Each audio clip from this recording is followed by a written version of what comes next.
Come on down to downtown Miami tonight. Come on in to Marlins Park.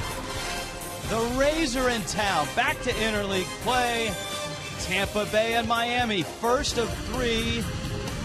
And this weekend's Citrus Series. Interleague Baseball, presented by Checkers. National League East standings. There you have it. The Marlins, having dropped 3 in a row to the Atlanta Braves, have gone from first all the way down to 4th, but just 2 out. Now, the National League East is a beast, and so is the American League East. The American League East has got the Rays tied atop now. They've pulled even with Baltimore. The Rays beating the Yankees last night. But look, Toronto's 2 back, and the Red Sox, who are coming to town, are coming on in the standings as well. Hi, everybody. Rich Waltz, along with a star-studded booth here tonight, along with Tommy Hutton, Preston Wilson. Hey, interleague play. The Rays are here. I think it's going to be fun not only to see the Rays and the Marlins, but American League East against the National League East throughout baseball. You got 2 premier divisions here in the American League East and the National League East. There's only 1 team in both of those divisions that are under 500. So these are definitely the 2 divisions to watch right now. The Rays had a win last night, Tommy, against the Yankees to get to first place. The Marlins were in first place until Atlanta came to town. What happened over those 3 games? Said to be short. They didn't hit. That's what happened. They didn't hit. They didn't hit in key situations. And that was kind of something we saw early in April, and you hope the Marlins get out of that against the Rays in this series. Good pitching for the Rays and a pitching matchup tonight. Let's start with Ricky Nolasco. Preston, tell me what you like about the right-hander going for the fish. You know, Ricky had a good outing his last time out. The one thing he did was he used his curveball in the zone and had it run out of the zone. You see here against Jimmy Rollins, great curveball, late movement, diving out of the zone. And then later in the game, when he had that going, he went to the 2-seam fastball, starting it on the corner, ringing it off, top of the zone, running it out. That's what he's got to do to have some more success tonight. And Nolasco, even though he doesn't have the best ERA on the staff, already has 6 wins for the fish.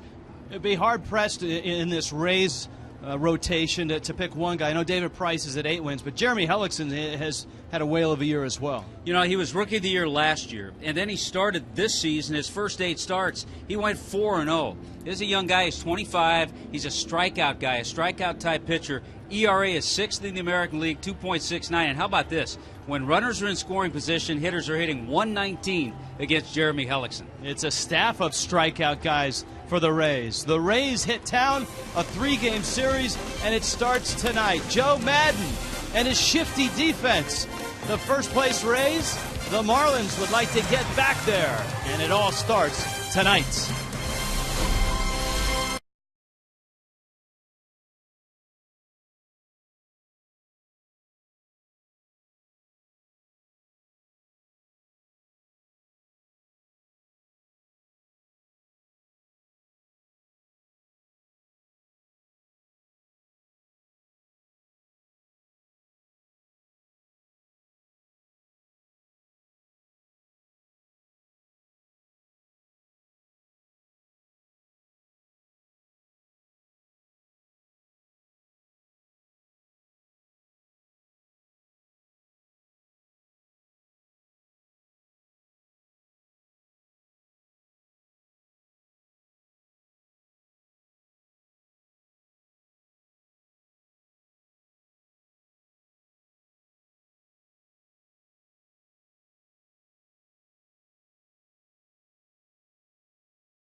downtown Miami. Roof is closed. Marlins Park, great place to be. Let's go out to center field. Craig Minervini, Jeff Conine. Guys?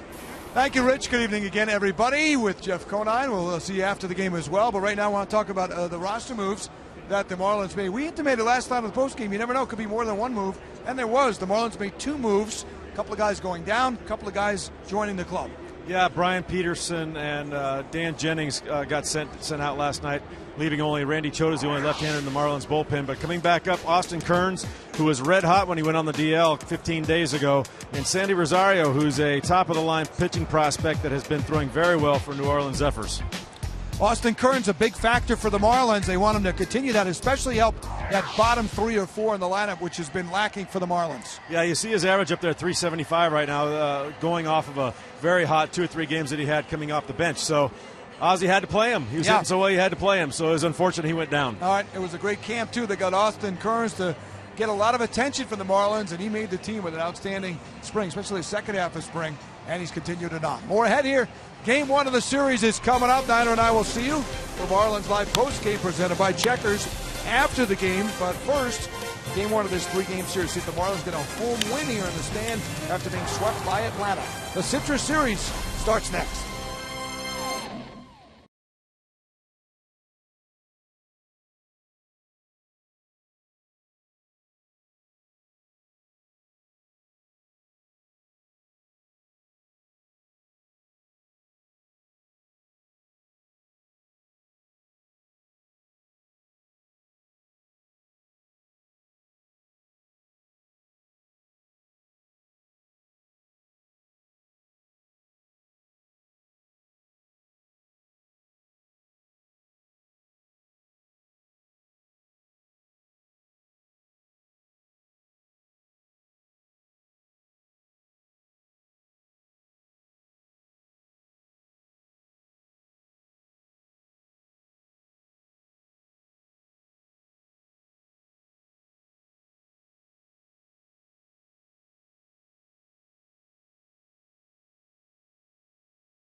Visit your local Toyota dealer today for great deals on an amazing lineup of Toyota vehicles.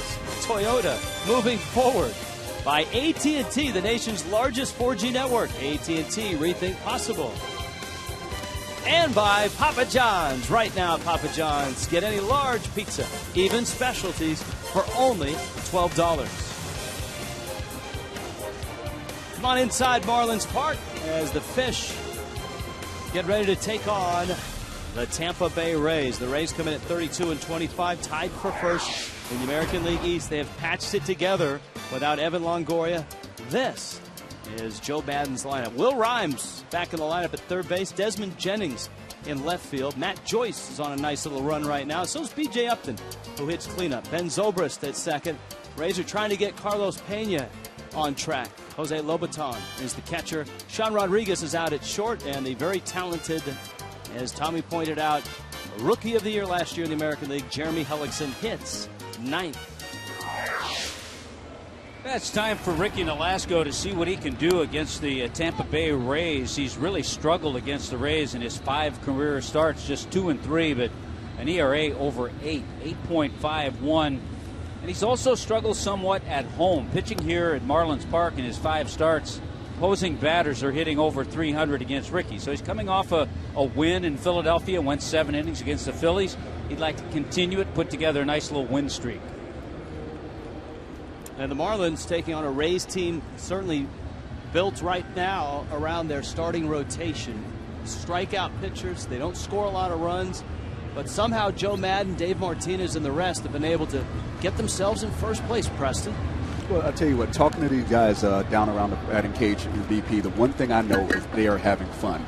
They love to play for Madden. They love to be around the ballpark, and they enjoy the whole system that they got working there. Pinch a Penny brings you the first pitch. Nolasco to Will Rhymes. And Rhymes takes a strike. Rhymes, a Detroit Tiger for a couple of seasons. Native of Houston, and a guy that went to William and Mary.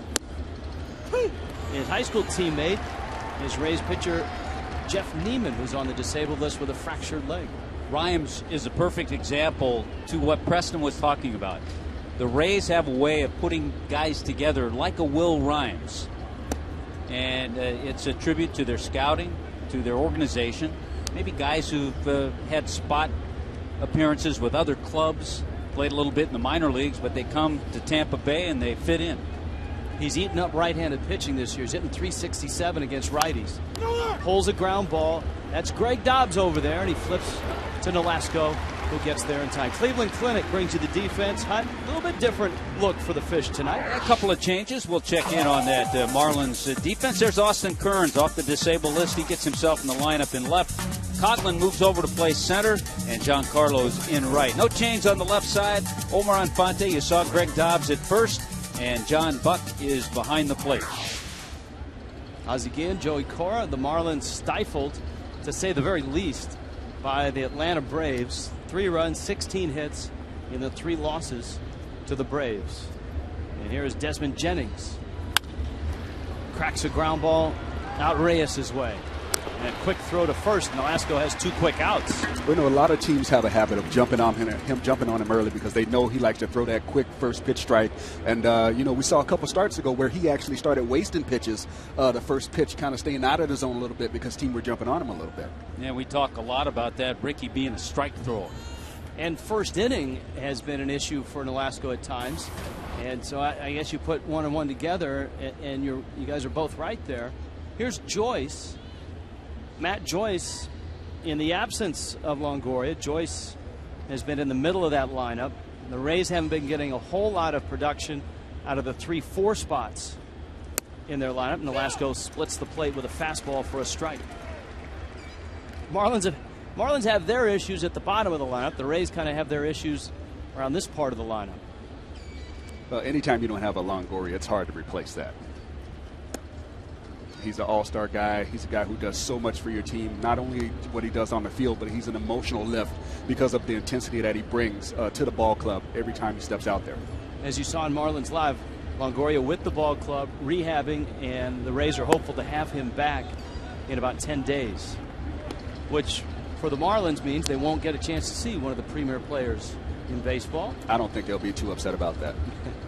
I'd like to see him. He's a fun guy. I mean, he's Gold Glove third baseman, clutch hitter. It's great to watch him from here. You're right. You're right. When he's in the other uniform, it's not so much fun. Hey, we'll watch him and let Brian Anderson and Dwayne Stats tell us about it. Nicely done. Joyce is a patient guy, and the Rays, I think one of the hidden stats about the Rays is they do walk a lot. They don't hit much, but they do walk a lot, and they have a better on-base percentage than many would expect. It's been a struggle for them offensively, and their batting average is next to last in the American League. It's one of the reasons they brought back Carlos Pena. His average is below 200, but he can draw a walk anytime. B.J. Upton, now his 8th year in the big leagues, a 27-year-old. And you got Joyce at first base. Goes after the first pitch, hits it in the air, left center field. Coughlin wanders over in the gap, makes the catch. Uneventful first for Ricky Nolasco. Jeremy Hellickson takes the ball next for the Rays.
31-26. The Marlins were in first place 3 nights ago, but they have dipped now. 5 over still. Jose Reyes, Omar Infante, Hanley Ramirez, Giancarlo Stanton. That is unchanged. Greg Dobbs is getting the start at first base, and he hits 5th. Austin Kearns off the DL and into the lineup in left field. Chris Coughlin in center. John Buck hits 8th. Ricky Nolasco hits 9th. Boy, and there's a look at the 25-year-old Jeremy Hellickson. You know, the Rays are near the bottom in defense. They're near the bottom in hitting. But you know what? They lead the American League in ERA, and a lot of it's because of Jeremy Hellickson with an ERA at 2.69. First ever appearance against the Marlins, so that's always interesting first at bat, first time around for all the hitters. You know, I look at Hellickson, and the one thing I see in his delivery is it's very efficient. There's no wasted motion. So when you got a guy like that, it's hard to decipher, pick up a pitch because he's not tipping anything, and I guess that's one of the reasons why he's such a good strikeout pitcher. That used to be one of the charms, of course, of the World Series, is that an American League team would be seeing a National League pitcher and have never seen that guy until interleague play. And now it's interleague play where you often get a first look at a guy that you've only seen on video. Those guys are tough. You want to have some type of idea about what's happening up there, but in this situation, your first pitch, your first couple pitches are when you actually get a chance to figure them out. 0-1 to Reyes.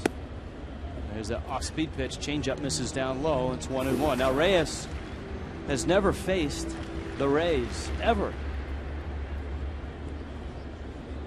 Home run and a single last night. Couple of hits. Strokes that one down the right field line. Foul.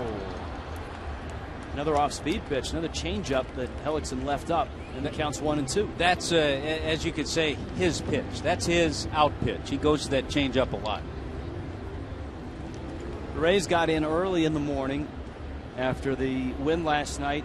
David Price getting them halfway there last night, and the bullpen bringing home a win against the Yankees. Right back to Hellickson.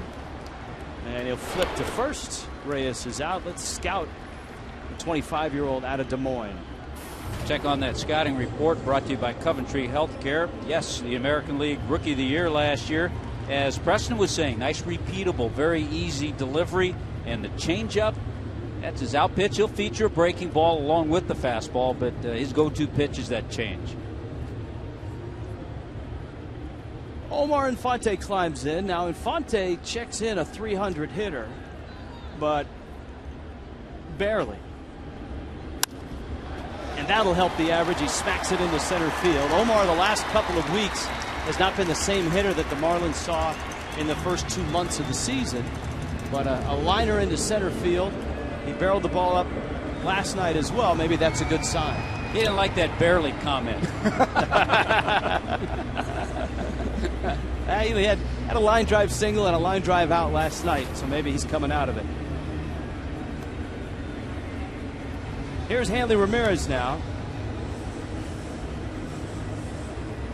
It's hard to know what to make of career numbers in interleague play or career numbers against an opponent you see once a year. I mean, really, is there a rhyme or reason to any of that? There's not a true barometer for it. I think sometimes you just match up well against certain guys, and some guys you just don't. So you're going to see various changes as far as how well guys do in matchups like this. Hanley drives it to center. Upton's got a lot of range out there and is a very smooth operator. Good glove in center. He makes the catch. 2 outs defensively. Here come the Rays. Desmond Jennings and P.J. Upton can glide and fly. They can cover a lot of ground out there. Matt Joyce in right. Will Rhymes, Rodriguez, Zobrist, and Pena around the infield, and Jose Lobaton, the catcher. When you put together Rhymes and Rodriguez and Zobrist, one of the reasons they've made a lot of errors is that those guys have mixed and matched. They've played a lot of different positions and started a lot of positions in the infield. 50 errors for the Rays. Which is amazing because the Rays had the fewest amount of errors in all of baseball last year. They made only 73 the entire season last year.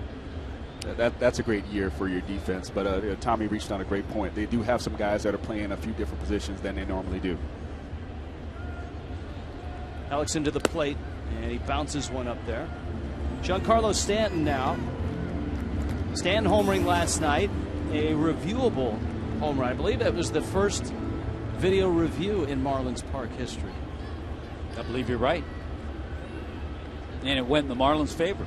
It did. Stanton poked one down the right field line. It just got over the wall and bounced off the foul pole and back into play.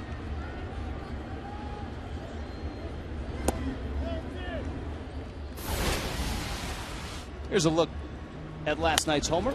Didn't really get it all, and just kind of gives you an idea of the power and strength of Giancarlo. When a power hitter like Giancarlo Stanton lets the ball get deep, he can do that. You know, he's strong enough to let that ball get past the front of the strike zone, throw the head of it out there, and hit a line the other way. 2-0 pitch coming to Stanton. Infante's at first.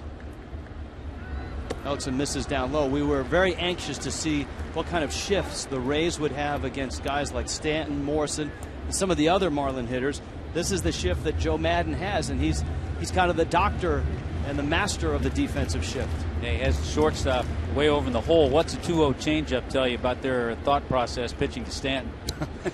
He is not going to be the guy to beat them. That's what they're saying. They're telling you that right there.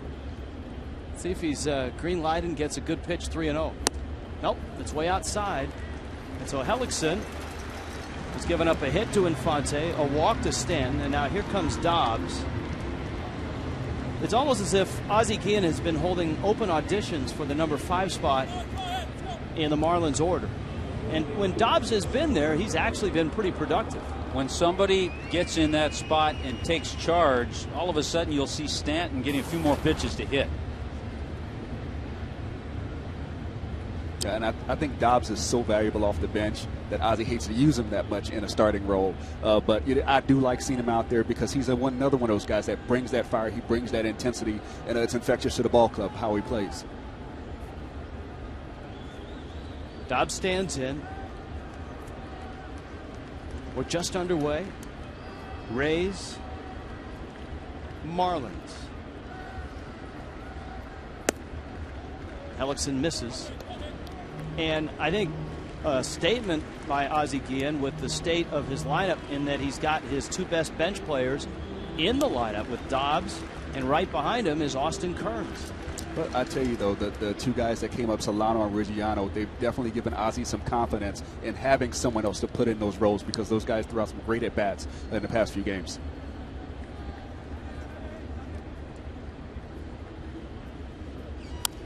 Dobbs fouls it back. It's 1-1. Safe to say Greg Dobbs is a thinking man's hitter.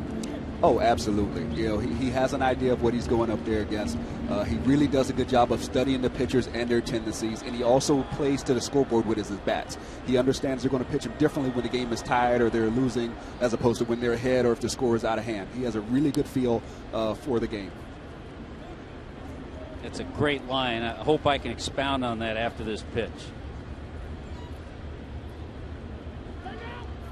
Time is called so that Tommy can expound. Preston talking about playing to the scoreboard. I heard that way back in the minor leagues. That you can figure out what you have to do by looking at the scoreboard, the count, the score, the inning. And it'll really dictate what you can do at the plate or in the field or on the mound. Oh, absolutely. Those guys who pay attention, they definitely get a lot more out of it. 1-1 coming. Breaking ball buried in the dirt. And it's 2-1. The Marlins, in case you missed it either late last night or on Marlins Live, struggled with runners in scoring position in last night's game and made a couple of personnel moves. Brian Peterson and Dan Jennings sent down to AAA with Austin Kearns coming off the disabled list, Sandy Rosario coming up. But those moves really didn't address the needs the Marlins have right now in trying to get some guys going. At the knees for a strike. Those moves were kind of forced by the play of Solano and Reggiano. They forced themselves to be here by how well they played. Ozzie felt like he couldn't afford to send them down because of how well they handled themselves out there. The 0 for 13 last night didn't help that average with runners in scoring position. The Marlins lost last night's ball game 8-2 and stranded 11 men on base, while Atlanta stranded just 3. 2-2 coming, and it's out. And so Hellickson and Dobbs have had a nice duel here. Full count, 2 outs. Let's see what happens now. He's thrown a couple of fastballs, one a strike. He missed with that last one. I'm not so sure he's going to go with that fastball. You have to be ready for it, but his go-to pitch, remembers that changeup. You know, I think he's looking at this situation. You got the runners possibly moving. You got a right-hander on deck. It really raises the opportunity for him to throw that changeup, like you said. Runners on the move. The 3-2 to Dobbs. Off speed, pulled, foul, and there was the changeup. And so Dobbs has seen just about everything Hellickson has. And Hellickson had an awful lot last year, enough to be named the American League Rookie of the Year. Rich, by the way, what a great night to be inside at a ball game. Oh, it was absolutely miserable this afternoon in downtown Miami, and it is still dark and ominous.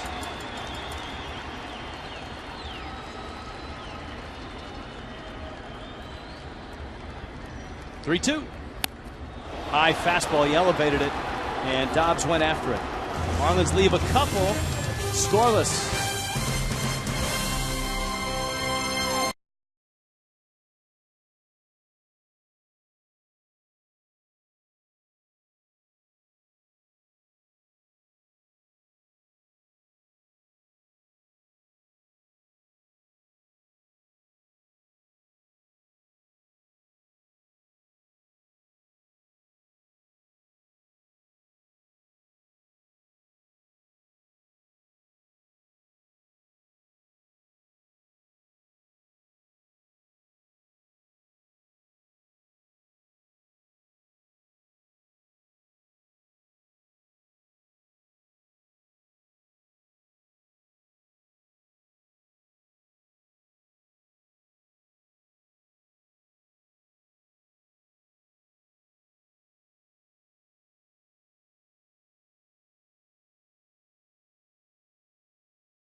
Rich Waltz along with Tommy Hutton, Preston Wilson with us in the booth for the opener. Coventry Healthcare second inning. Rays and Marlins opening up a 3-game series dubbed the Citrus Series.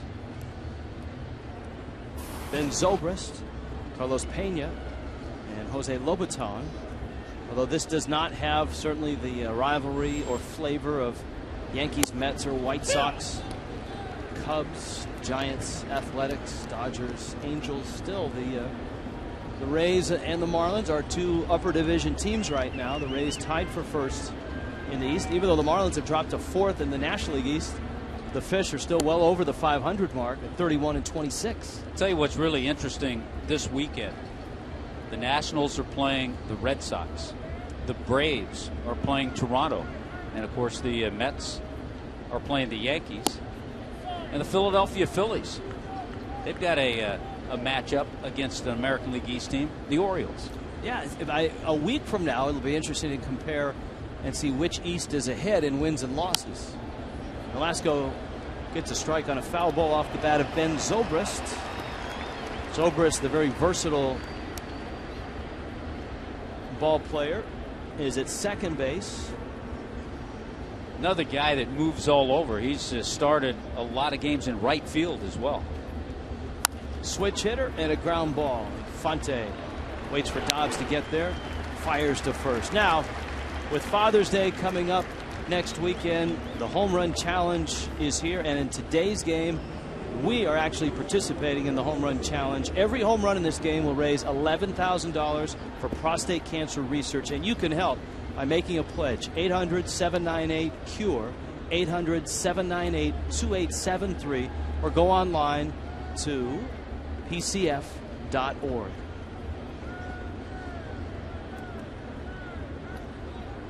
Carlos Pena is one of the more fascinating players in the game the last 4 or 5 years.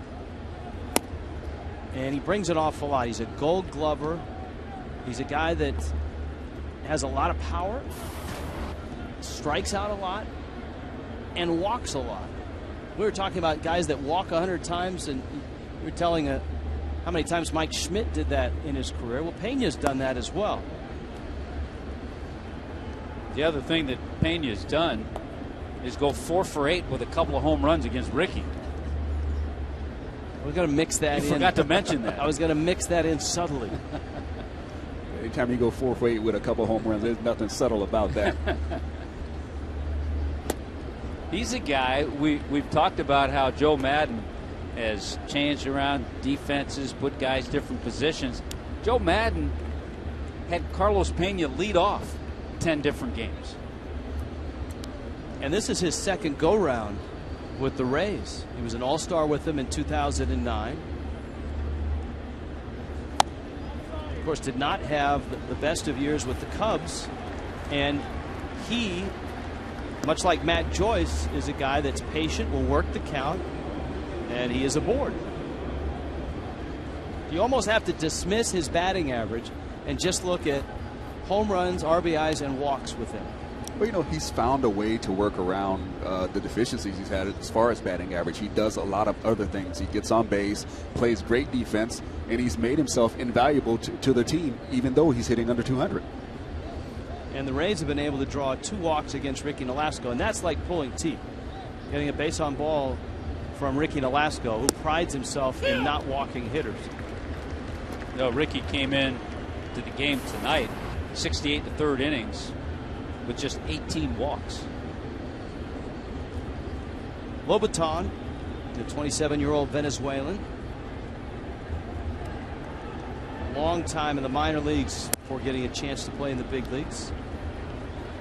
He had just 22 big league games in his career, and that catcher spot has been a spot where the Rays have been looking for answers. They've got one of the catching Molina brothers, Jose Molina, on their ball club. So they have the 37-year-old veteran Jose Molina and the inexperienced Jose Lobaton. Well, these are the innings where you want to see how Ricky does, because that's really been the only time he's really gotten into trouble is when he has base on balls.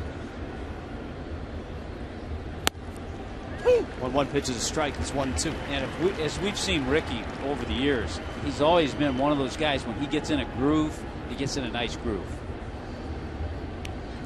He's sitting at 6-3 right now. And this is start number 12. All-time winningest pitcher in Marlins history. Lobaton looks at ball 2. And Nolasco is now 16 games over the 500 mark in his career, with an ERA of 4.5.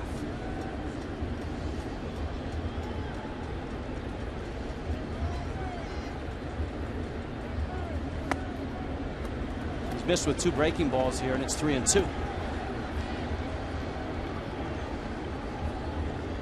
Well, you know, Ricky doesn't want to walk 2 guys in a row right here, so he's definitely looking to try to spot a good fastball here, I think, to try to get the defense into it, get himself a ground ball double play.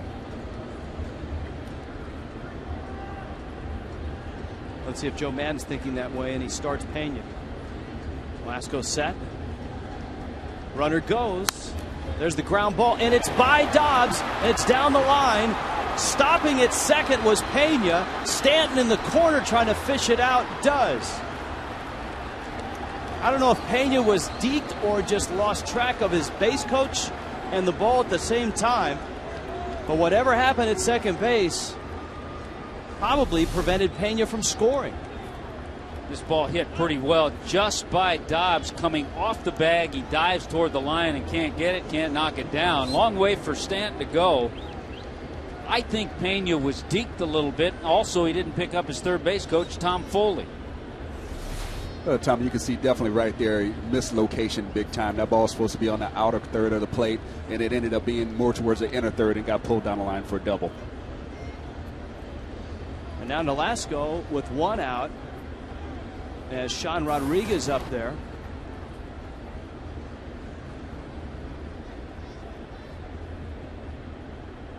Marlins have to be alert. The Rays like to bunt a lot. And a pop-up is out of play. Let's see what happened at second base. Look at Reyes pretending he's going to receive a throw from Dobbs. Nice. That was a nice decoy. Let that be a lesson to you, kids. Pick up your third base coach. You don't often see a guy that's been in the big leagues for 12 years fall for that. Well, the guys in your uniform aren't going to lie to you either. You can't trust those other guys. Infield back except for Dobbs at first. And Ricky gets a strike, and now he's looking for a strikeout. Yeah, here's a chance, especially in the National League now, for Ricky to get out of this. If he can make a pitch and get Rodriguez, he's got the pitcher, Hellickson, on deck, who's only 0 for 2 in his career.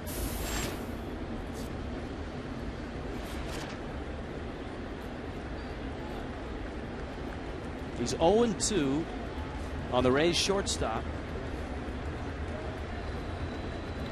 Rodriguez, of course, a Miami product. Got him on a breaking ball. And a big strikeout for Nolasco. It looked like he went to a little bit more of a slider there than his big over-the-top breaking ball. It had a little bit more of a sideways tilt. Oh, that's a great spot right there. Ball diving out of the zone. Yeah, he wanted to keep it down. He wanted to keep it out of the zone, give Rodriguez to chase it. That's a great pitch. All right, he's got the first piece of the puzzle. Now the second piece is Hellickson, who is certainly not experienced with the bat. Any young pitcher in the American League who hasn't been in many interleague games is pretty green. And Nolasco gets a strike. It's 0-1. Boy, and you have to be careful. It was just the other night. J.J. Randall Delgado got the base hit with the runner on the move. Why did we all think of that at the same time? Because you know when these guys don't get any at bats, they're looking forward to being able to get a hit or get a chance to face a major league pitcher. Here's the 0-1. Now, when you don't throw 95 or 96, and Ricky doesn't, he has such a great breaking ball. But the problem with that breaking ball is it speeds up the bat of a guy like Hellickson to where he might just run into one. It kind of goes against the professional courtesy that pitchers try to show each other, but you got to throw guys who don't hit fastballs in. Yeah, you have to throw them hard in. You got to throw that courtesy out the window right here with 2 runners on. Here's the 1-1 pitch. You know, Buck's doing a nice job blocking that breaking ball in the dirt, and Nolasco, it looks like, guys, they figure Ricky's going with his best pitch, which is the curveball. On the other hand, he has to keep it in the strike zone because he doesn't want to have to go after the top of the order if he loses the pitcher, Hellickson. Yeah, fastball command is, I think, is always the biggest clue when you're facing pitchers who don't get a chance to hit much. Pitch them to the corners. They're not going to do well against it. They're going to hit the mistakes in the middle of the plate. 2-1 is a strike, and now it's 2-2. 92 on that fastball. Now he has 2 choices. He can elevate, maybe a little out of the zone with his fastball, or he can go back to that breaking ball off the plate. You saw in Fox Tracks, he followed Preston's advice, and he pitched to the corner and got that last strike. Here's his 2-2 pitch. Breaking ball, ground ball. Reyes at short. Has it, fires to first in time, and Ricky gets out of it, leaving runners at second and at third. Still scoreless in Miami tonight.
SAP for Coventry Healthcare of Florida. Ricky Nolasco pitching out a little bit of a jam. Got some help from the guy to his right, Jose Reyes, on that decoy at second base. Maybe Carlos Pena might have scored on the double by Lobaton. Instead, Nolasco struck out Sean Rodriguez and got Hellickson to bounce out. That's one of those plays you kind of file away depending on how this game goes. That could prove to be a huge play because it appeared, if not for the decoy, that Pena might have a chance to score. He was running on the play, and the ball, you see Dobbs diving for it. He's not even sure where the ball is.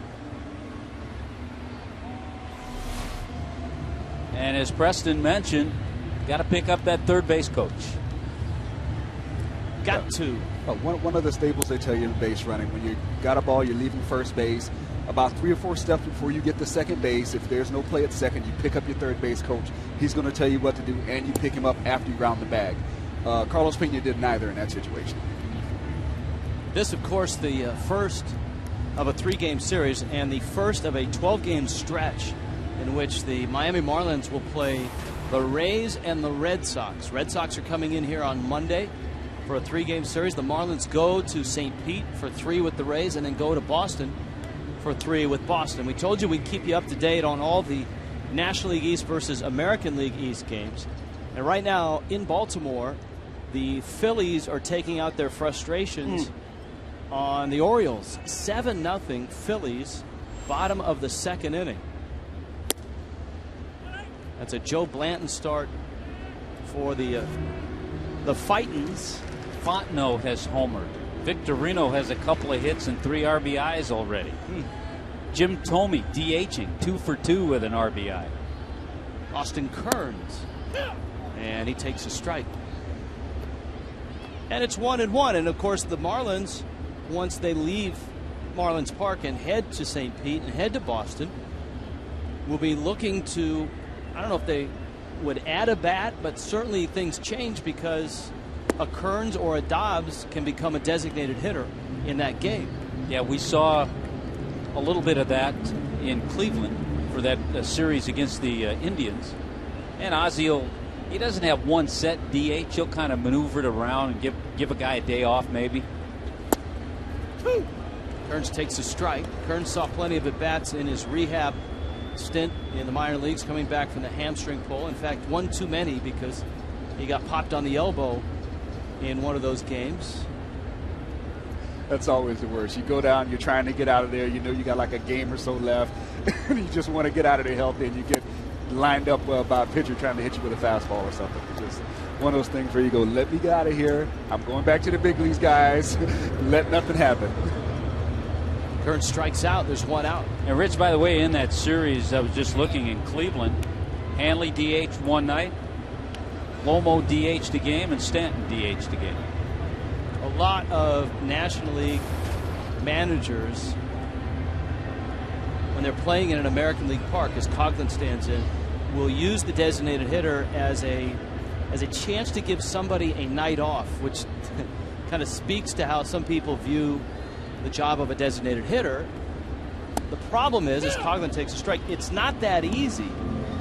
So far this year, designated hitters for American League teams are hitting .281, while National League DHs in interleague games hitting just .177.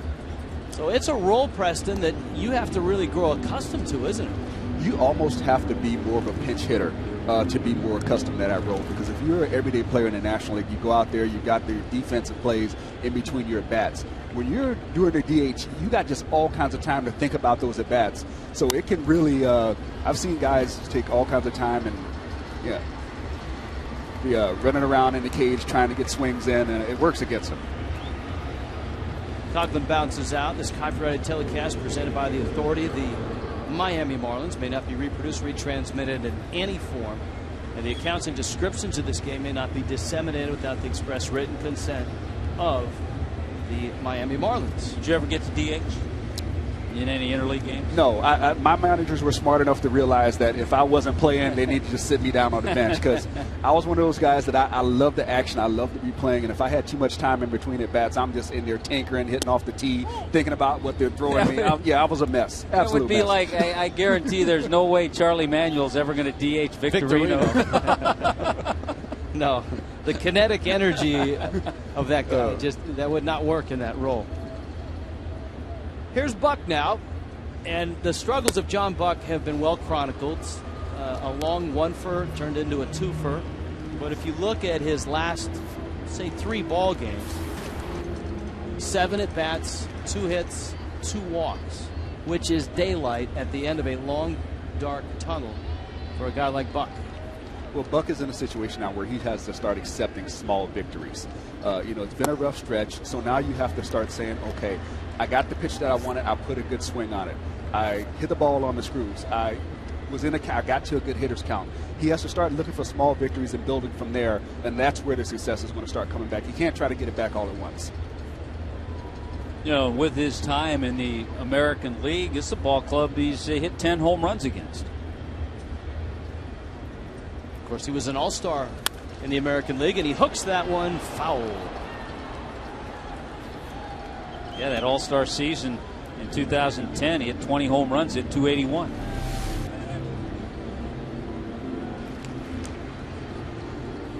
That's a small victory. Hit that ball pretty well, just foul. You got a tough pitch. Even though you got food, you stayed through it, you hit it on the barrel. Those are little things that if you allow yourself to mentally, you can build on them and make something positive out of them.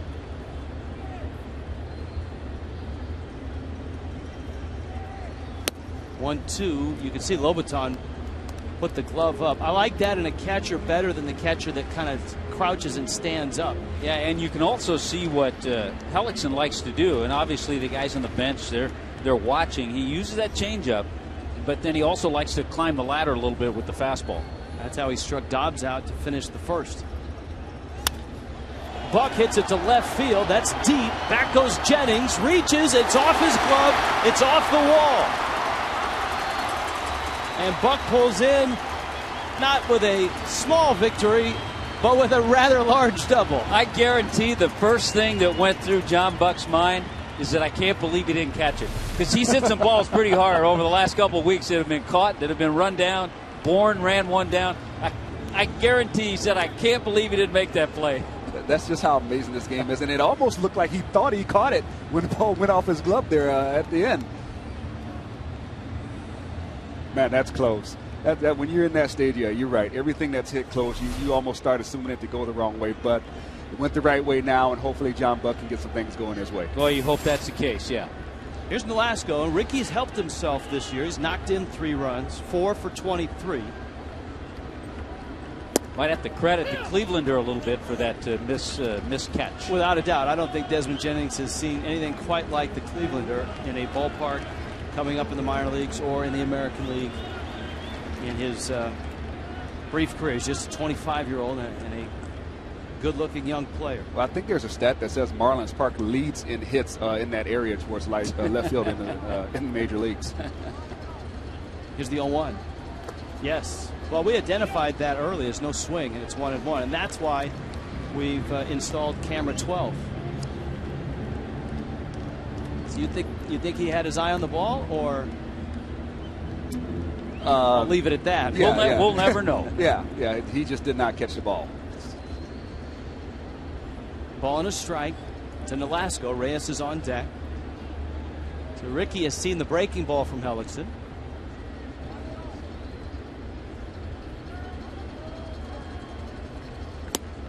And there's the fastball. Good live one, and it's 1-2. I am impressed by Hellickson, what he does, changing speeds and changing zones. He'll throw a fastball at 90, and that one there was 93, so he's able to change speeds even within the same pitch. He's a talented athlete. He was a two-sport star in high school, baseball and basketball.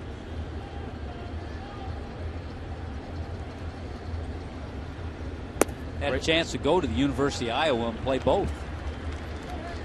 He was offered a baseball scholarship, and he was leaning towards LSU just for baseball.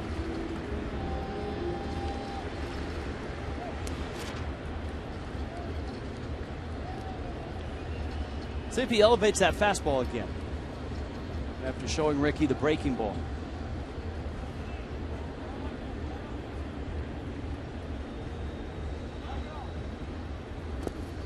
In the dirt. Nice job by Nolasco to work the count full to 3-2. And if you're a betting man here, guys, I know Ricky is part of the Pitchers Guild and you guys are hitters, but wouldn't you think he's going to throw a pitcher a 3-2 fastball? I think he's, especially because he missed that badly. However, he has the good changeup. That would be a scary pitch, I think, to a pitcher. I think he goes with a fastball. Yeah, I don't think he's going to speed Ricky's bat up with a changeup right here. And he's just missed with 2 breaking balls, so I think Ricky's pretty much bought himself a fastball. See what he gets. He missed. Ricky buys himself a walk and gets Reyes to the plate with 2 outs. Well, that's one of those things that managers kind of wince over, because the guy's pitching so well and he gets the pitcher up there and he can't put him away. But when you watch Hellickson on the mound right there, it was almost like he was rushing to get out of that inning. He was falling off towards the first base side more against those last 4 pitches right there than I'd seen him done the whole game. It's almost like he was saying, hey, I like this National League stuff. I can pitch to the pitcher. I don't have to worry about another hitter here in the number 9 spot. And if you're Eduardo Perez and you're preaching to your hitters patience and working the count, your next pitcher's meeting, all you got to do is pop in the video and say, look, if a starting pitcher can do it, Ricky Nolasco did it perfectly, and we'll see if it pays off. He turns the lineup over, and now Reyes gets a shot. You don't have a lot of speed at second with Buck, and you've got Nolasco at first. And Reyes gets jammed with that, like a cutter almost. It's 0-1. That's another example of changing speeds in the same pitch. That's a fastball at 89. You know, he's been between 89 and 93. So he's doing a good job of, even though it's the same pitch, changing the depth of your contact with his velocity. Marlins and Rays scoreless. Bottom of the second. Reyes sends a fly ball out towards left. Jennings is there, and he catches this one.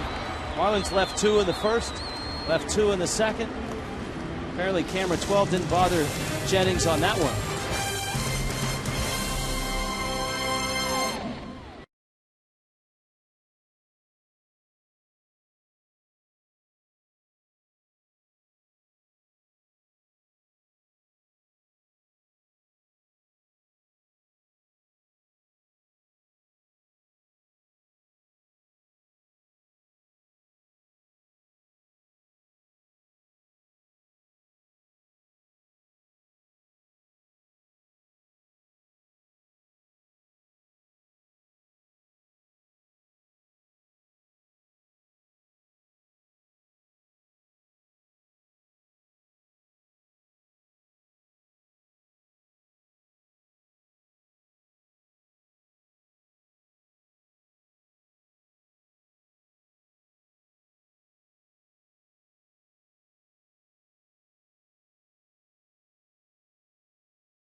Your seats for a fireworks spectacular and enjoy a live concert on the West Plaza. 1-877 Marlins or go to marlins.com.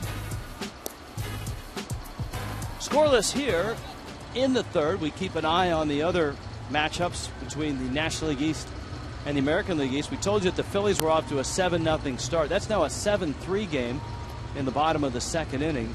It's a Battle of New York with the Yankees and the Mets. And the Yankees have a 4-0 lead over Johan Santana, his first start since his no-hitter. Yeah, I think a lot of eyes were on that start. He got an extra day between starts. He threw 134 pitches, A lot of people checking in on that one. Robinson Cano has a pair of home runs and has driven in all 4 runs. Wow. In that game. Here's Will Rhymes. He's tuning up for the home run derby, Robinson Cano. Rhymes goes after the first pitch. Coughlin coming in. Chris Coughlin, I'm sure, with a lot of people watching tonight over on the other side of the state. Grew up in the Tampa area and will enjoy a trip back to St. Pete in a week's time. That was a great first step by Coughlin right there. He got a really good jump on that ball. You know, just seeing his first move, that's what you want to see out of an outfield. As soon as the ball hits the bat, he was moving, he was low, and he attacked it. Boston has 2 runs early against Washington. Against Steven Strasburg. That was a Strasburg-Dubront matchup. Here's Desmond Jennings. Jennings bounced to short back in the first. Jennings, 10th round pick in 2006 out of Birmingham, Alabama. And we talk all the time about guys that sign out of high school and were headed somewhere else to play something else. Well, he went to junior college and was a junior college All-American as a wide receiver, and Alabama wanted him. But he decided to go for baseball, and he's come up through the minor leagues, got in 63 games last year with the Rays. They've kind of groomed him to be that same guy that Carl Crawford was, though it's impossible to replace Crawford. Jennings fouls that pitch off. But he's a good-looking young player. You know, I like the way he moves. I like his speed. He looks like he's very natural out there in the outfield. Even though he didn't catch that ball that John Buck hit, he went to it correctly. Just was hit too well for him to catch it. Very good base stealer as well. He swiped 20 bags last year in those 63 games. Fastball, and Velasco puts him away. And Ricky strikes out Jennings for the second out here in the third. Now it's one of those times you like to see Ricky get into one of those grooves. Saw some good breaking balls earlier. This time he puts Jennings away with a nice fastball. That fastball showed a little life at the end there. It got towards the end of the plate and took off. It even rose up a little bit at the end. That's what you want to see when he's trying to put a hitter away. It's that extra finish on the pitch. Now Joyce.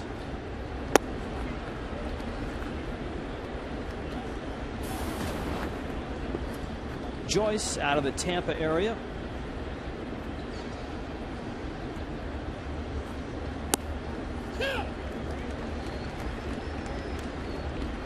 Originally drafted by Detroit, came to the Rays in the Edwin Jackson trade.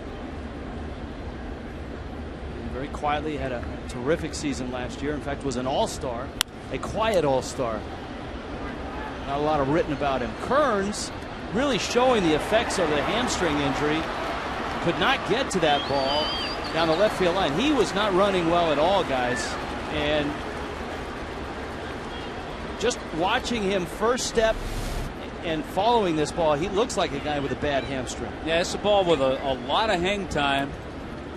There is some ground for Kearns to cover, but he didn't really cover it quickly. So you have to wonder if he's still troubled a little bit with that hamstring. I think he would have to be. When I saw him go after that ball, I almost thought it was a foul ball, just you know, at the speed that he was running, and you see it falling in fair territory. I was very surprised, and yeah, he looks like he's a little gimpy there.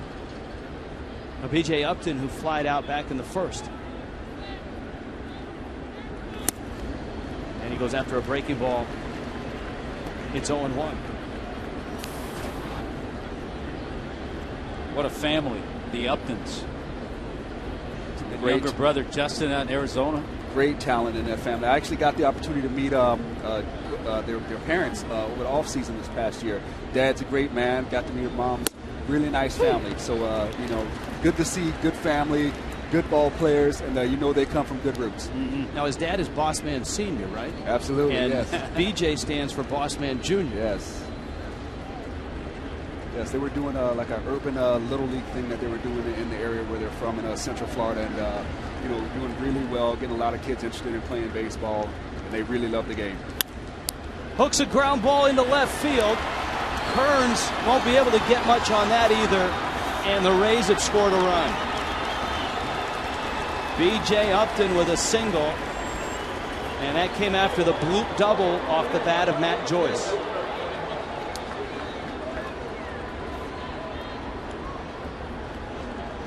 amazing what you can do if you get fooled, but the hands are back. You just reach out.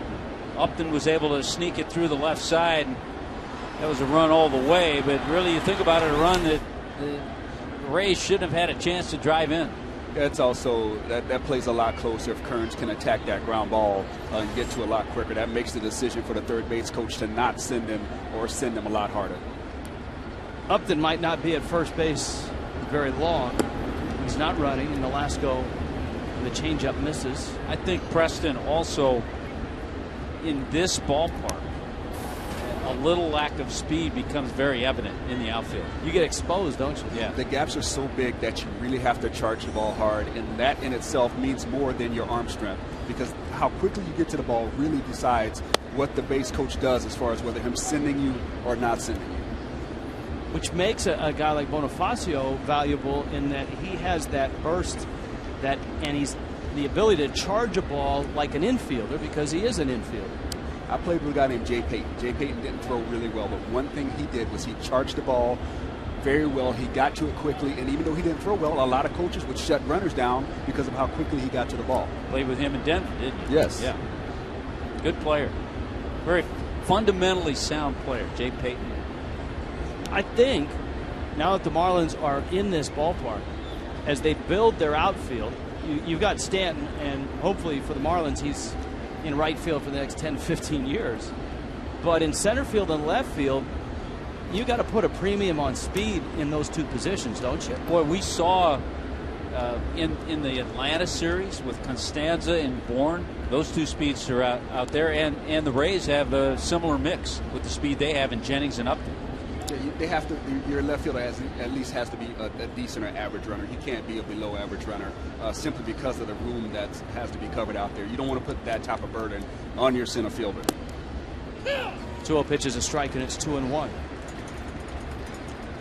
And it's actually brings up an interesting discussion, because I'm thinking of Juan Pierre, who's been playing left field now. He can cover the ground, but JP doesn't have the arm. And you need a little bit more of an arm than a left fielder normally has, I think, in this ballpark. 2-1 coming. Upton hasn't budged despite stealing 11 bags this year. And it's 3-1 now to Zobrist. We'll see if Joe Madden now is a little better counts a run on 3-1. Upton 11 of 13 in stolen bases.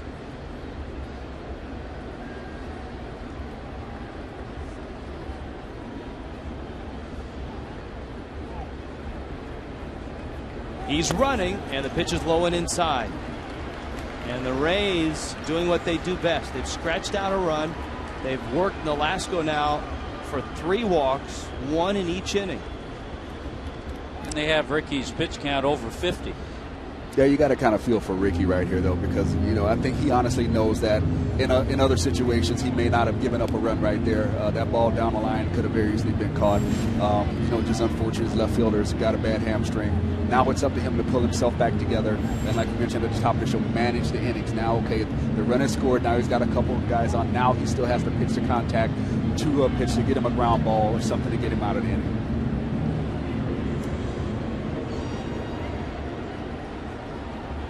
And it's Pena who, despite a 196 average, is a scary hitter here for a couple of reasons. He's got great power, and he's had great success against Nolasco.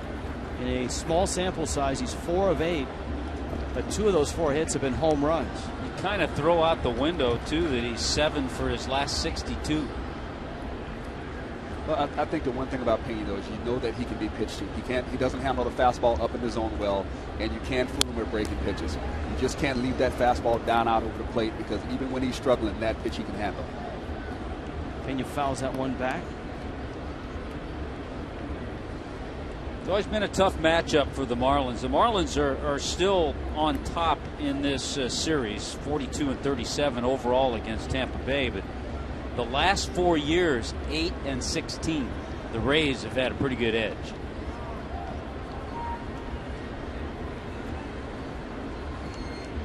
Here's the 0-1. Driven to left. Kearns is back at the track. He makes the catch. Tampa Bay gets a run and leads at 1-0.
Fame coach Don Shula here is taking in Marlins Park first time. Your impressions, Coach?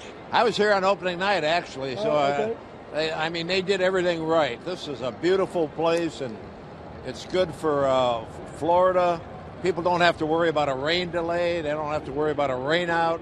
Got air conditioning. What more can you ask for? Well, on the site of the old Orange Bowl, I'm wondering if you would have liked a roof yourself back in the day. Well, no, I like the Orange Bowl the way that it was. I got so many great memories of times in the Orange Bowl, and you know, it's hard to believe that this field right here, I guess, sits on where the Orange Bowl used to be.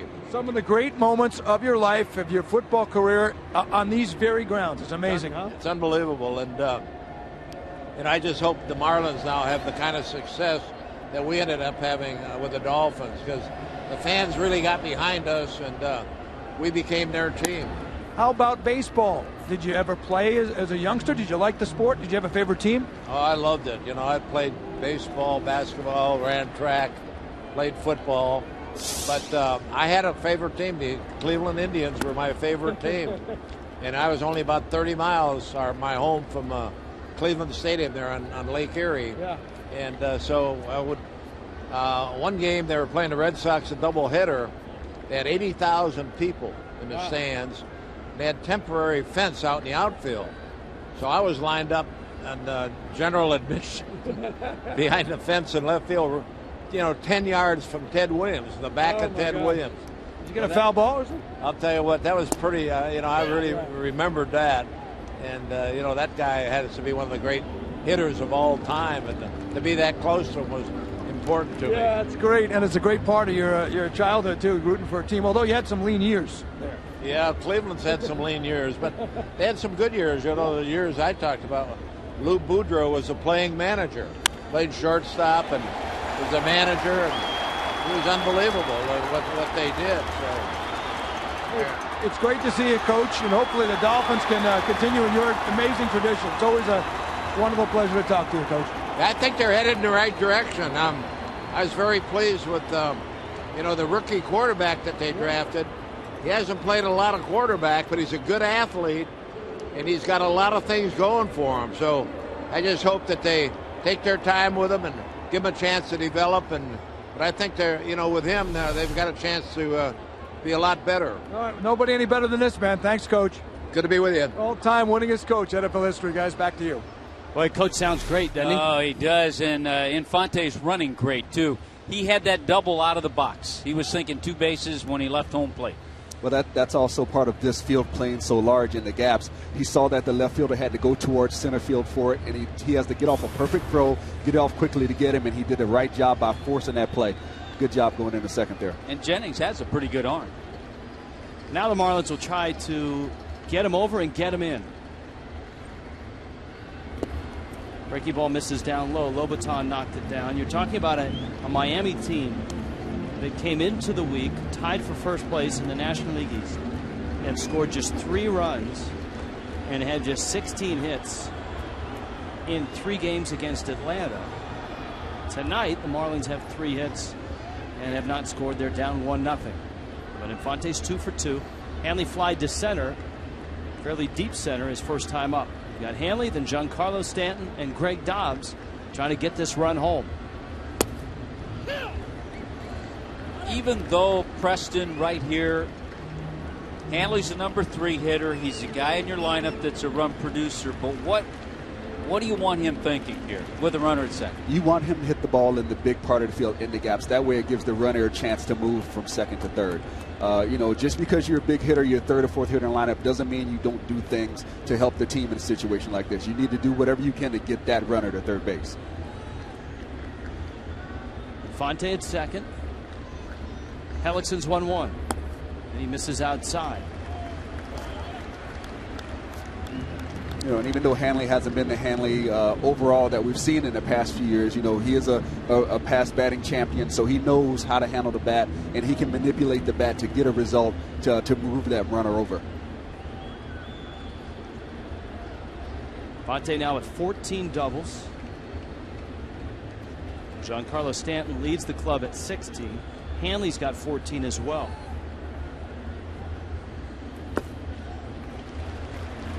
And it almost looks like Hellickson doesn't want anything to do with Hanley, but that can't be the case because you've got a guy that showed up on every highlight show for the entire month of May on deck. He didn't want a whole lot to do with Stanton his last AB. Walked him.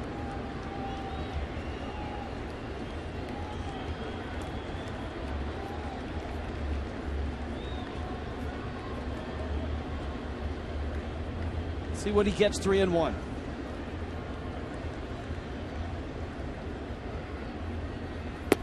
It's low, and a good, patient at bat by Hanley Ramirez. Let me show you what Giancarlo saw his last time up. I'll take the first 2. Missed with a fastball. Preston, you can have the next ones. The change up there, then he goes change up again down. You can tell he's really trying to stay away from his power, and that fastball ran away down off the plate. So he didn't even come close. No, and it looked like the same thing there with Hanley. He was really trying to keep Hanley from hitting the ball the other way, so he threw him a couple of change-ups, hoping that he'd get him out front to pull it to the shortstop or third baseman. Hanley did a great job of laying off of those pitches. Now, for both of you, does game situation dictate that Hellickson pitches Stanton differently this time through? He has to. He may try the same pitches, but he has to find the strike zone. Good. He's going to pitch to his strengths, but he also understands that he can't afford to keep putting guys on. It's in the middle of the game now. You got your third inning. You can't keep putting guys on, and now he's forcing him to make some pitch now because of the way the last 2 at-bats have gone with Infante and Hanley Ramirez. Hellickson, like Nolasco, is not a guy that walks a lot of people, but he has walked a hitter in every inning, just like Ricky. First pitch to Giancarlo, and it's 1-0.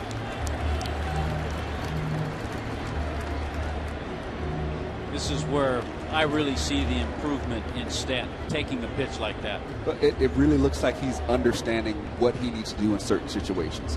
Right now, for him to lay off that sinker right there down and in, that shows that he's looking for something up out of the plate. He doesn't want to hit that double play ball to the shortstop or third baseman. Wants to get something he can handle to drive through the big part of the field.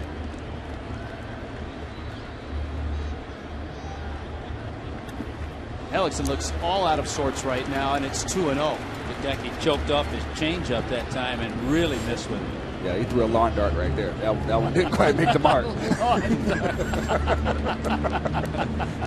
Save that one for the 4th of July weekend. Yeah, I like that one. Dobbs is on deck. Infante opened with a double. Hanley walked on 5 pitches. 2-0 coming to Stanton. And that fastball dives low, and it's 3-0. Another two-seamer way out of the zone.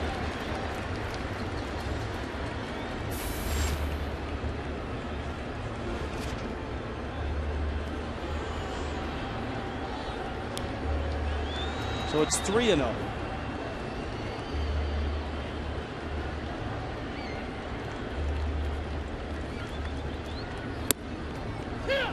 And a strike. I was going to say before that pitch, you almost really have to be careful there with the green light. And I'm sure Giancarlo had it.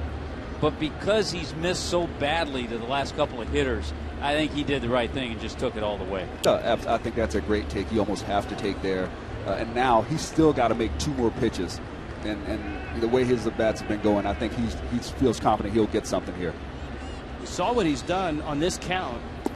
Great job. And Hellickson bounces it up there. Bags are loaded, and here comes Dobbs. And if I'm Dobbs right now, in my mind, I'm saying he hasn't come close with his last couple of changeups that he's thrown. Giancarlo pitch by pitch. You see again, he starts sinker in. That pitch right there to me was the key to that. He laid off that. Now it forces him to go to something else. He's in a fastball count, so he has to throw the changeup. Changeup again, then he's working in, got the fastball there, 3-0. But I think taking that first pitch really forced this sequence to make him try to do other things with Giancarlo right there.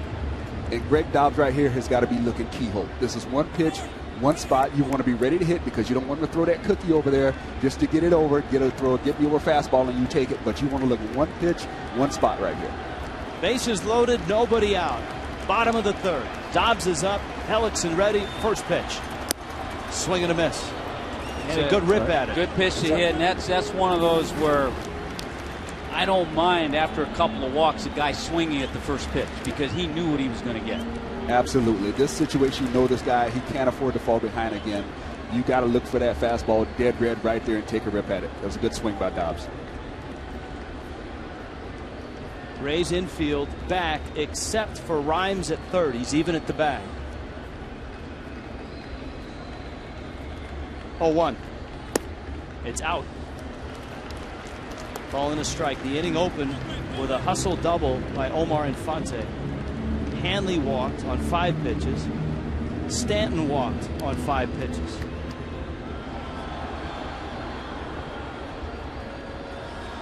Dobbs has delivered 5 of 5 times in this spot. He's got Infante at third, but he also has Hanley at second and Stanton at first.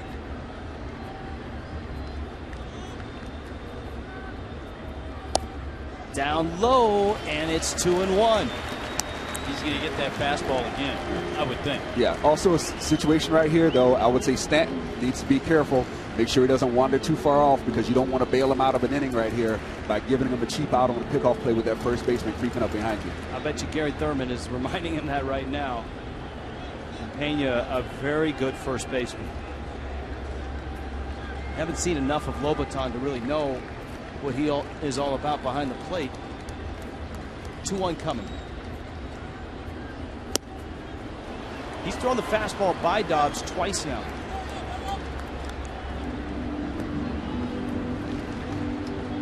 So this is an interesting at bat in that Dobbs has kind of spit on the changeup and taken it. But the fastball that he's gotten, he's missed twice. And remember, he struck out on a high fastball in the first inning.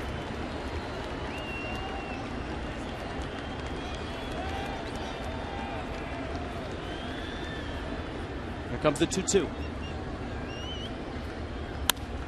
Dobbs lines it to center field. Upton over there, makes the catch. Infante's tagging on his way to the plate, and he's going to score.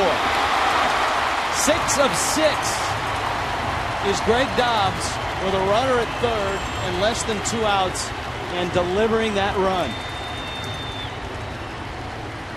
That is incredible. To have that type of efficiency in those situations is not easy. That's just a credit to how well he does and manages his at-bats, how well he handles the situations, and he doesn't let the pressure of an RBI situation get to him. He stays within himself. And it looked like Hellickson went with the fastball again. He probably wanted it up a little more. Well, that's a great job by Dobbs by actually taking the changeup out of the equation. He spit on the changeup so many other times that he's forced Hellickson to go away from his #1 pitch in that situation. So Hellickson now faces a guy that he handled pretty easily in the second, and that's Austin Kearns. We've seen Kearns have trouble running in the outfield, so he's a prime candidate if he hits the ball on the ground to end the inning. And we'll see if Hanley is active at second. The Rays are going to hold Stanton at first. See Pena playing behind the runner. That's rare. That's a little unusual in itself. Slow roller. This is trouble. And they're going to get the out at first. Good hustle by Stanton. It almost looked like Rodriguez hesitated to let Hanley get by him before he got to the ball, and that eliminated the shot at the double play. What I was getting ready to say right before that pitch was thrown is when you see that happen, that pretty much tells you you're going to get a dieter. Sinkers in and changeups. They're not going to give you something to poke the other way like that fastball away. So as a hitter, you almost got to recognize that and say, look, there's a good opportunity that they're just trying to pound me in right here because of that alignment. Yeah, and he ran that two-seamer in on him good. Right under his hands. So the fielder's choice now. You wonder if Coughlin here will get anything to hit. We got Buck on deck, and remember, Buck doubled off the glove of Jennings in the second.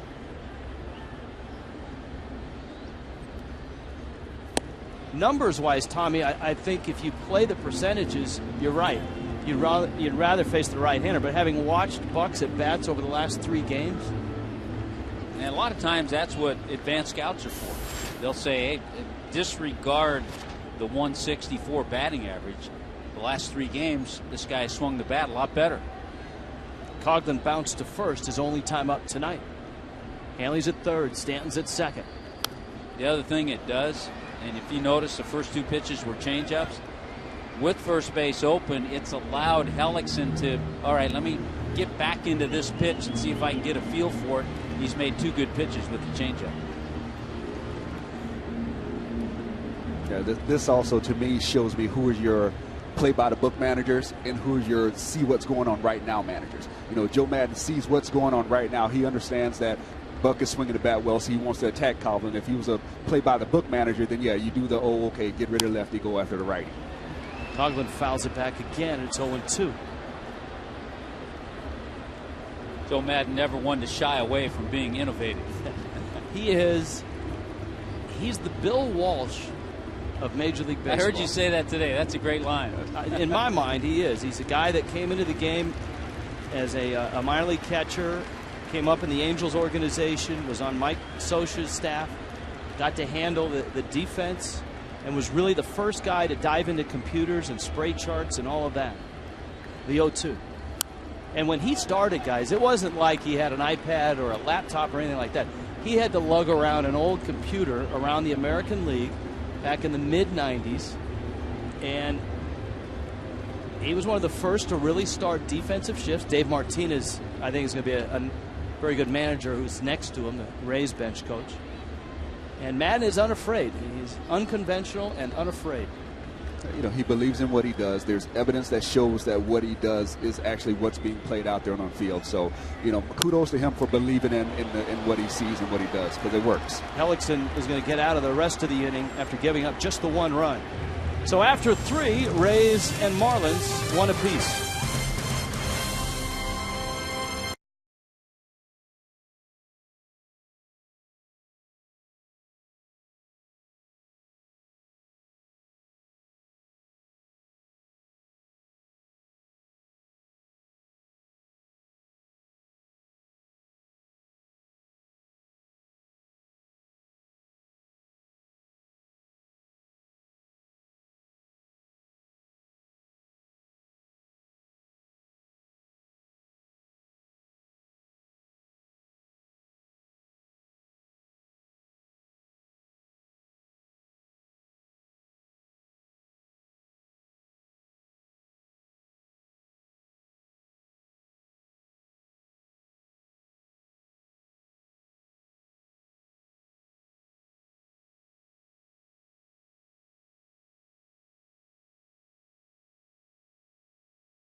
Marlins dead even in runs and in hits. Greg Dobbs delivering a sacrifice fly.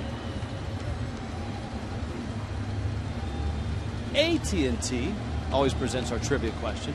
Who's the only player to win baseball's Triple Crown in the same year a horse won the Triple Crown? I have no idea. I'm not a horse racing guy. Yeah, no, nor am I. But, I mean, if you want to go back to Triple Crowns, Yastrzemski was the last guy to win it, right? 67? 67.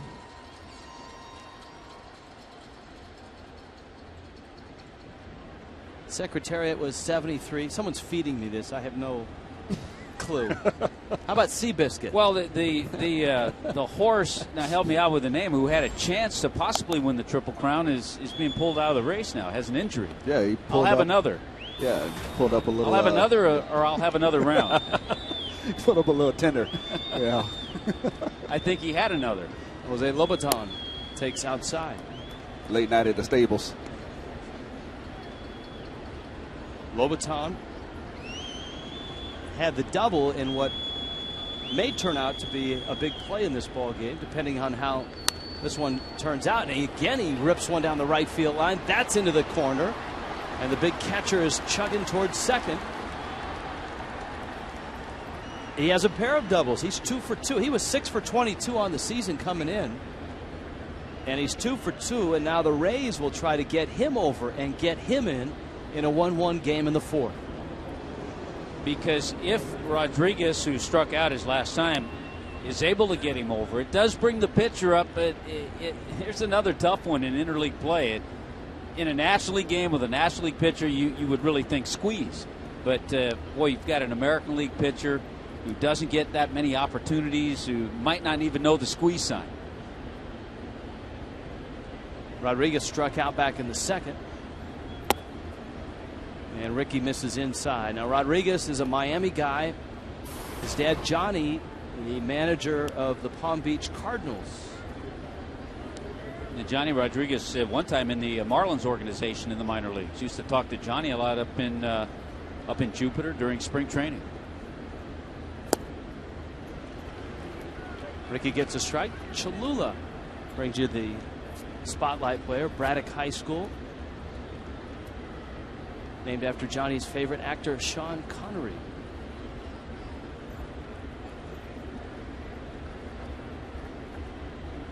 His middle name is not Trebek. Trebek. Here's the 1-1. And it's outside. His brother was a catcher in the minor leagues and is now a high school coach in the area. Sean came to the Rays from the Angels in the Scott Kazmir trade. He is one of those perfect players for Joe Madden. He knows the game, plays multiple positions. And he just pulls that one foul. He's you've talked and used that term for 3 or 4 guys, and it's the same discussion that you used to hear for versatile infielders playing for Tony La Russa and the Cardinals. Mm-hmm. Because it seems guys like so you can move around all over the place. Every year, La Russa would have 2 or 3 guys that could play second, short, or third. And they all look like the same player. They did. The Skip Schumachers, Daniel Descalsos. Yeah, for a while they had Aaron Miles, Descasso, outside Skip corner. Schumacher. Wow, outside corner. Rodriguez didn't like the call, and thus our Warren Henry Fox Tracks shows that Sean Rodriguez had a beef. Corey Blazer, the home plate umpire, and Rodriguez goes back to the dugout muttering. Always wondered if in this day and age any hitter on a pitch like that has ever turned to the umpire and say, you may want to check on Fox Tracks later on that one. You know, it's right on the tip of your tongue at times, but I just never had it in me to say it. You know, you want to, but no, you just can't do it. There's the bunt. Dobbs picks it up, flips it to first, and Fonte glides over. And so Hellickson does set down a nice sacrifice bunt. The Rays will try to score the run with Will Rhymes up. That was nicely done by a guy who hasn't been called on to do that very often. Amen. 2 outs now. Those guys, they work hard on it, man. They can't wait to get up there to face a pitcher, and whether it be getting a sack bunt down or getting a chance to swing the bat. It's amazing to see, even though these guys are major league players making a lot of money, they get really excited for a chance to do something new. And the excitement starts about 2 weeks before interleague play when pitchers' batting practice starts. And it's early, too, and those guys are there early. Those guys are there like 1, 2 o'clock taking batting practice because they know those at-bats are coming.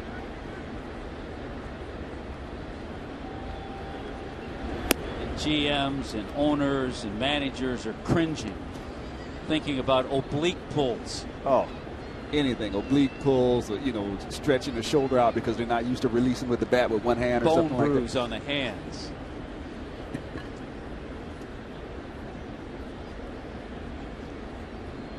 One 0 pitch.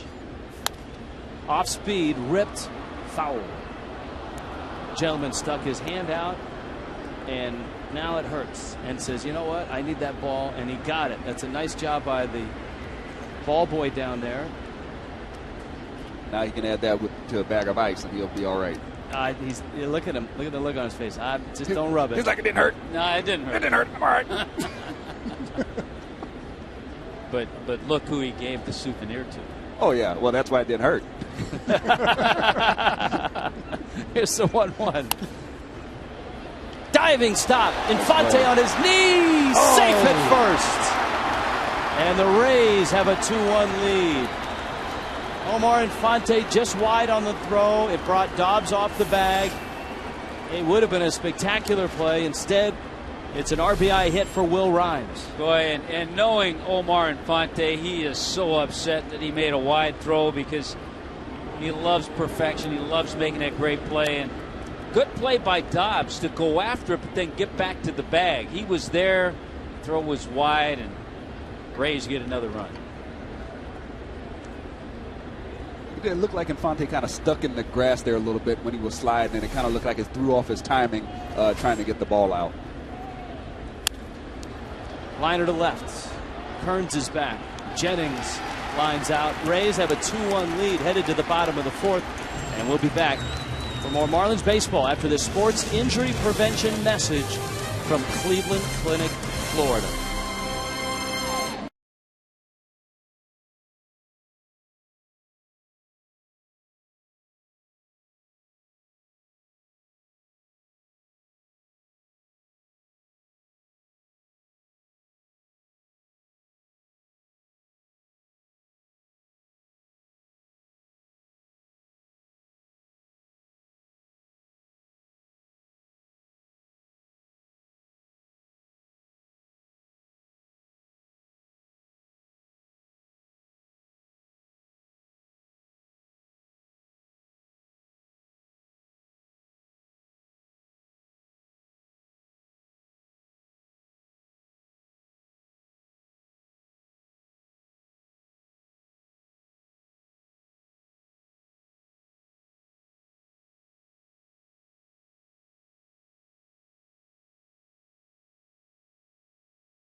Brought to you by Bennett Auto Supply. Our prices bring you in, our people bring you back. And by Blue Cross Blue Shield of Florida is now Florida Blue, your partner in pursuit of health. The tour around Marlins Park. Looks like they're headed out to the Budweiser Bowtie Bar. You and I have fun doing that. Sometimes we'll go down about 5:30. We're getting ready for Marlins Live, and you take that tour all the way around the promenade, check out all the food areas. I do that anyway. A lot of the front office folks from Tampa Bay that came over with the Rays were going to do that once batting practice was done with. Man, that's making me hungry. I think I might have to do. I'm gonna have to go on a food tour of the ballpark. Just go on a sample each one of the concession stands, and I'll even bring you guys back a rating and let you know what I thought of each one. Well, don't bring us a rating. Bring us a steak taco or something. I know you'll tweet that too. Oh, absolutely. Sure. Yes. 2-1 ball game. John Buck doubled in the second. Jeremy Hellickson has had multiple runners on in each inning. Marlins left 2 in the first. They left 2 in the second. And yes, 2 more in the third. Buck sprays a ground ball against the shift. There's a dive by Zobrist, and he gets up and makes the throw. Well, the Rays had Buck shifted over towards the middle, and Zobrist just got to it. John Buck saying, I didn't figure it happened twice tonight to catch a break. Zobrist with a good play. We told you he's not only started games at second, 16 starts at second, he's started 37 games in right field. So wherever you put him, he can make some plays. I got the pleasure of seeing Zobrist when he first came in. I was with the Astros, and he came into camp there, and you see him, and he choked up on the bat. He's just one of those guys that did a lot of things right. And for me, I felt very fortunate because I got to see him and Hunter Pence when they were both coming into the game. 2 very good young players. What was Hunter Pence like early on? Hunter Pence looks like he should be in a 1940s or 50s video, like with the black and white, moving real fast. But he's in current day. That's what Hunter Pence looks like to me. That's a good analogy. And we've always said he's such a great athlete. He just is a very unorthodox looking athlete. He's one of the worst-looking best players I've ever seen. It's a 1-1. I know that doesn't really sound like a compliment, but it is. Well, he would take that as a compliment. He does a lot of things that don't look very smooth or fluid, but he gets the job done. He has good at-bats. He has a good arm. He runs well. It just everything looks awkward.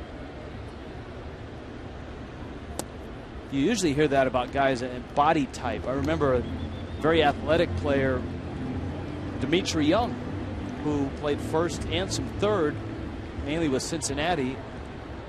And he was a guy that was a much better athlete than he looked. Oh, absolutely. I played with a guy, Liban Hernandez, same thing. Definitely a much better athlete than the body type would indicate.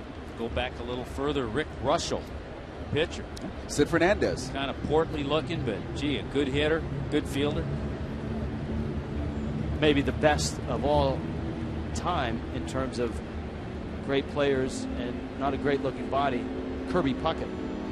Yes. Well, maybe not the best because Babe Ruth fans may argue that's. I did not see Babe Ruth play, so here's the 3-2. It's up and in, and Velasco draws a walk. Ricky has walked twice. All right, for those of you that follow both horse racing and baseball, this trivia question is for you. Our AT&T trivia question, Triple Crown. Only player to win baseball's Triple Crown in the same year a horse has won the Triple Crown. And the answer is Joe Medwick. Was that Ducky Joe Medwick? And that's when War Admiral won in 1937. Craig Minervini, you have more to add on this. Yeah, guys, I'll have another's farrier. That's the foot and hoof care guy, is a guy named Jim Jimenez, who is the uncle of Rays Sunday starter James Shields. And a bunch of guys from the Rays went over to watch. I'll have another this week before the bad news. Watched them work out over at Belmont when the team was up playing the Yankees.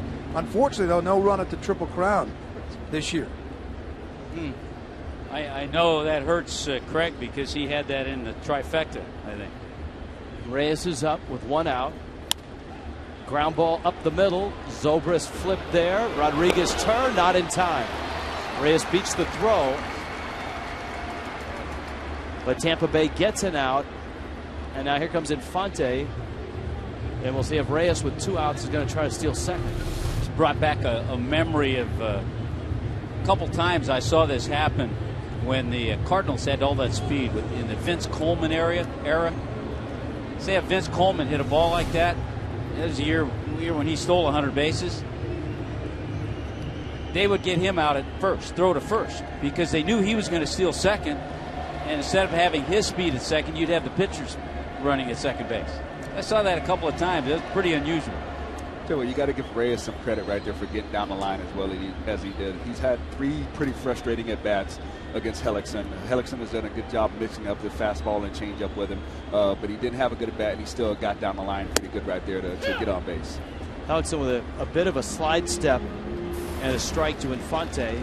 Omar's hit the ball hard twice. He has singled and he's doubled.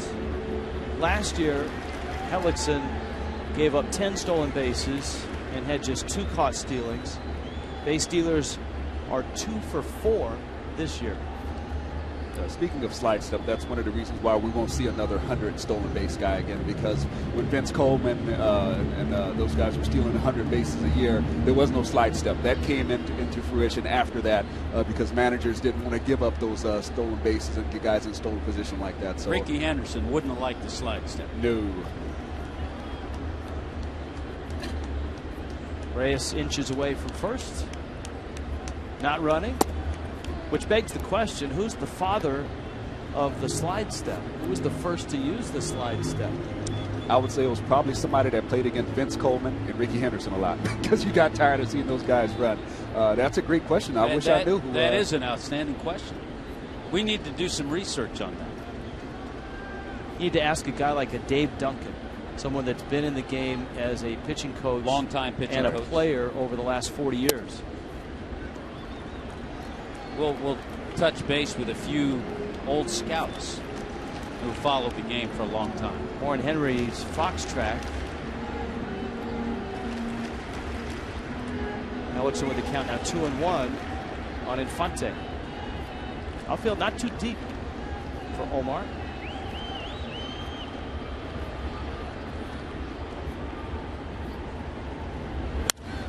Lines it down the right field line. It's curling foul. With Reyes' speed, the first thing you think is, if it just gets fair, that's probably a run. One thing about this game, the way it's going, the pace, the number of pitches that both pitchers have thrown, Ozzie knows, Joe Madden knows, they're going to have to dip into the bullpen and utilize the bullpen. Madden had to use 4 innings out of his bullpen last night against the Yankees because David Price went 5 in that game. Hellickson at 77 pitches, Nolasco at 66. And there's 2 outs here in the bottom of the 4th.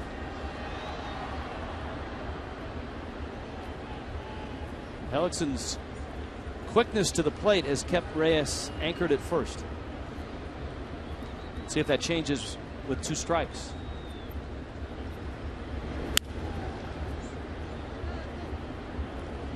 Well, guys, I got my first tweet about someplace to go eat here. They said the steak sandwich and Latin Cafe here at Marlins Ballpark. I have to try it, so I'm going to have to go check that out at some point. The steak sandwich? The steak sandwich at Latin Cafe. See, they have the great steak tacos at Miami Mex, but I haven't heard about the steak sandwich. That sounds good.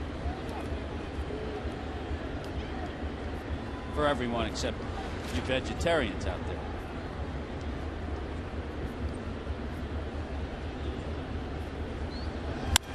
Infante has another hit.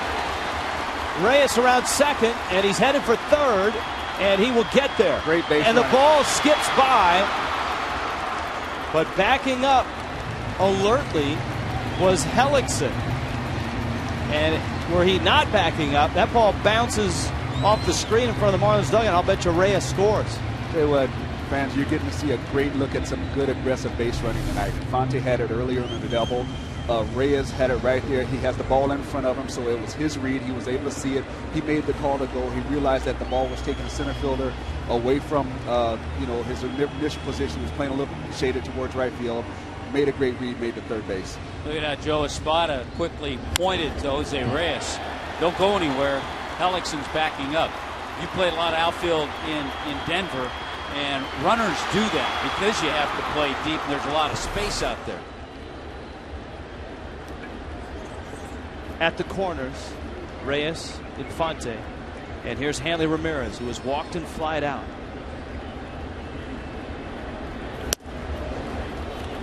Swings through a breaking ball. And it's 0-1. It's a great job by Hellickson also getting over there. So many times you see a pitcher give up a hit on a pitch that he may not have gotten where he wanted to. He didn't hang his head. He went over there, backed up the play, and actually stopped Infante from going from first to second. If not for Infante, Hellickson has a one-hitter going. That's right. The buck double.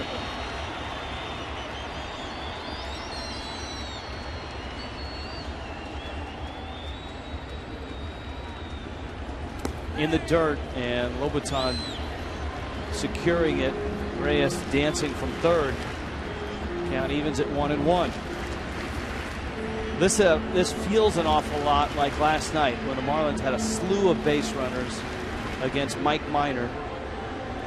Certainly Hellickson more accomplished than Minor at the big league level last year and this year.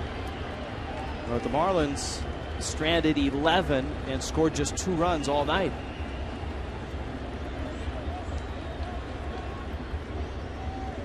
One.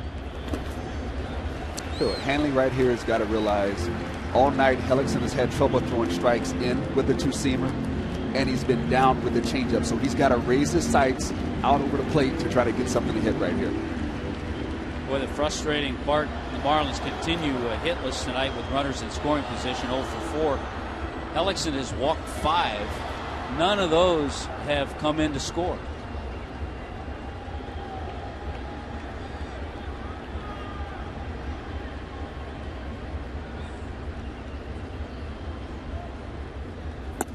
It's out, and it's 3-1. And now the Marlins are in a spot, as you take a look at Giancarlo Stanton on deck,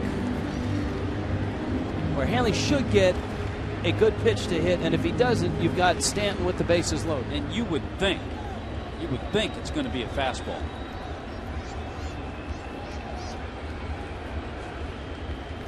Ray's bullpen is not throwing, but a couple guys are starting to stretch and get loose. 3-1 coming with 2 outs in the bottom of the 4th. And it's down. Hanley has walked. Warren Henry's fox track, so you can see the pattern. Low and away. And here comes Giancarlo Stanton, and Hellickson has walked him twice. By far the most walks issued in a game by Hellickson. 6 walks. And I think Corey Blazer's had a pretty good game behind the plate. I don't think he's squeezing either pitcher. No, there haven't been many pitches that I saw that I could say, well, that pitch I thought should have gone the other way. I think he's done a good job back there. The credit should go to the Marlins hitters for really recognizing where Hellickson is missing and staying off of those zones. That's one thing that Eduardo Perez is very good at, helping the hitters with their game plan against certain pitchers. Here is Stanton, and if you recall his last at bat, he walked, but you guys both pointed out it was all set up on the first pitch that he took, which was a low fastball. Let's see if he gets that fastball first pitch in this AB. They are loaded. Nope. Breaking ball in the dirt. Still can't throw that changeup. Yeah. What was that? That was another lawn dart. Yeah, that was a lawn dart right there. Jim Hickey, one of the very good pitching coaches in the game.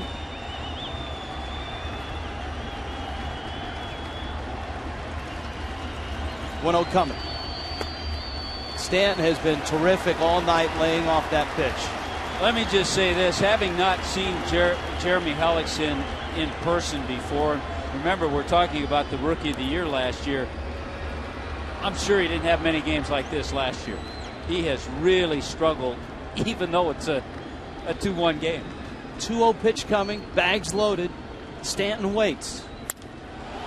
Center field, and he got under it. Upton is there, and he makes the catch. And the Marlins leave him loaded. They have left 9 through 4.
to the All-Star game in Kansas City. Marlins.com. You can vote the maximum 25 times.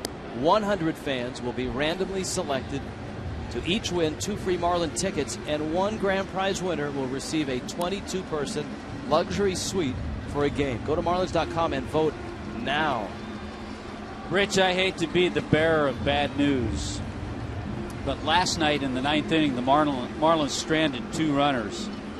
And if you go through the first 4 innings tonight, they've had 5 consecutive innings where they've stranded 2 or more runners. It's amazing right now. They have been in positions to score runs. Tonight, they were certainly in that same spot early when the game was close last night, and Velasco misses outside to Matt Joyce. Joyce, B.J. Upton, and Ben Zobrist.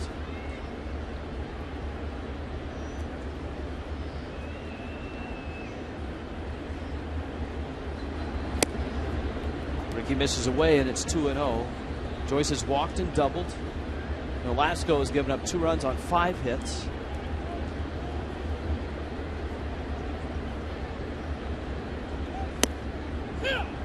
Ricky has walked 3. He has struck out 3.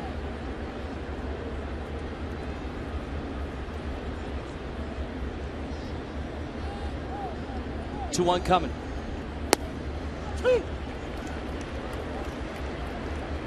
Rays and Marlins tomorrow night. Not a Fox Sports Florida game, but a big Fox game.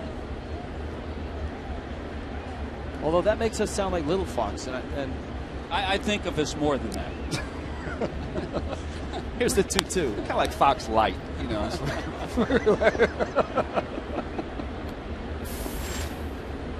Matt Moore, the lefty, goes for the Rays. Carlos Zambrano going for Miami.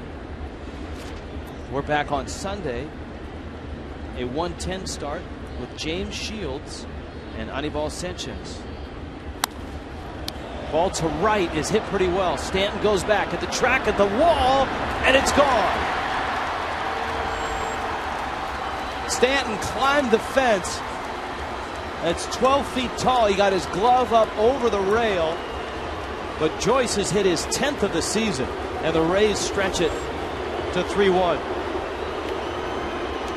Well, the Marlins have clawed and scratched and tried to get runs, and just like that, on a solo blast, the Rays add to their lead. Look at this effort by Giancarlo.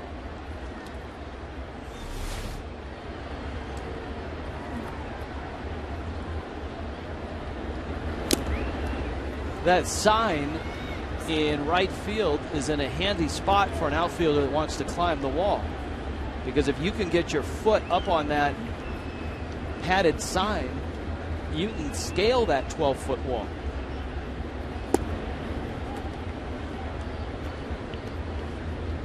And that's how Stanton got up there.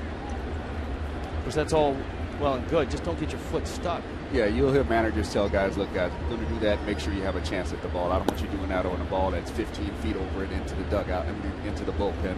So if you're going to do it, I appreciate the effort. Just make sure you got a legitimate chance on the ball. We don't want you pulling anything or getting stuck in the fence on a ball that there's no play on.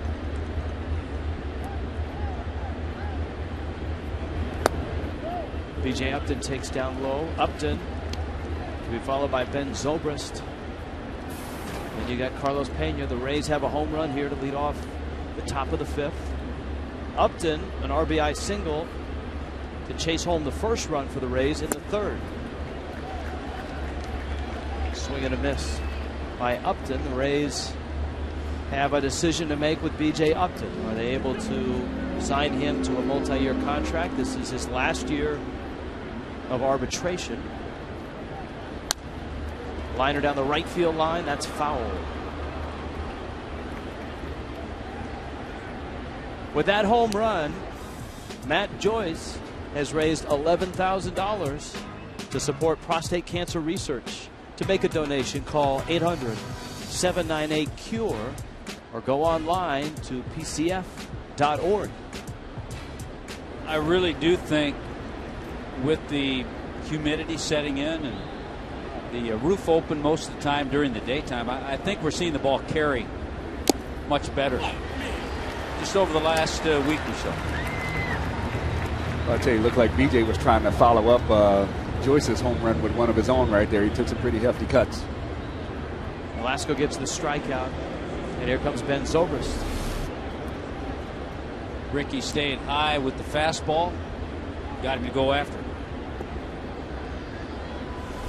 Hutt, I think you're onto something there, because last night, 6 balls left the yard. Yeah, the Braves. Yeah, Michael Bourne hit one out. A guy who doesn't have a whole lot of power, even though it was his 6th home run. Zobrist bounces out to Infante. 2 outs. Pena comes up as well. The Just for Men auto stop foolproof stat arrives. Giancarlo Stanton hit his 70th last night. He was one of the 6. A home run every 15 and a half at bats, second to Gary Sheffield in Marlins history in home run per at bat.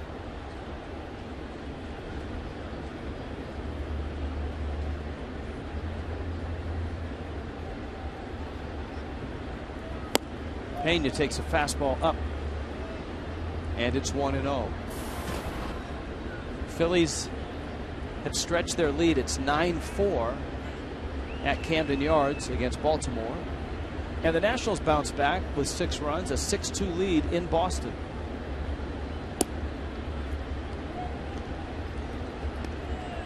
Atlanta has scored first against Toronto, 1-0. It's Kyle Drabek starting for the Blue Jays. Brandon Beachy is shutting out the Blue Jays, a good hitting lineup on just 1 hit. So the good pitching continues for Atlanta. Rich, in that Nationals Red Sox game, Bryce Harper, the 19-year-old, visiting Fenway for the first time, has homered. He's 2 for 3 with a couple of RBIs. Yankees lead the Mets 6-0. That's a 1-hitter right now for Hiroki Kuroda, and he's through 7 innings with that 1-hit shutout. Pena walked again, second time. It doesn't matter if you're 19, 29, 39, 49. Your first time going to stadiums like the old Yankee Stadium, Chicago, Wrigley Field, or Fenway, those are very fun stadiums to go to. There's so much history there. The ballparks are so unique. And I know when I went to those ballparks my first time, I enjoyed it. So I can imagine Bryce Harper there being a 19-year-old kid, get the wide eyes going in a ballpark like Fenway. Lobaton has doubled twice, and he fouls it back. He doubled and scored on the Will Rhymes hit back in the 4th.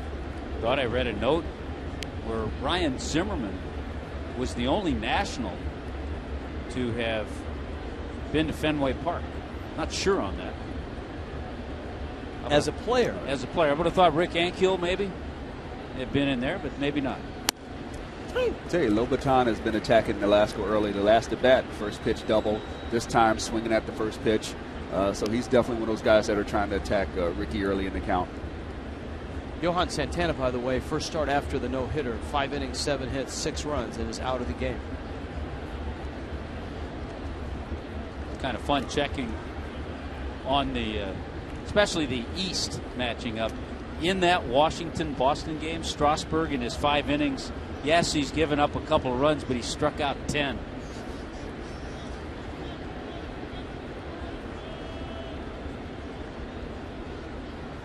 Oh, 2 pitch.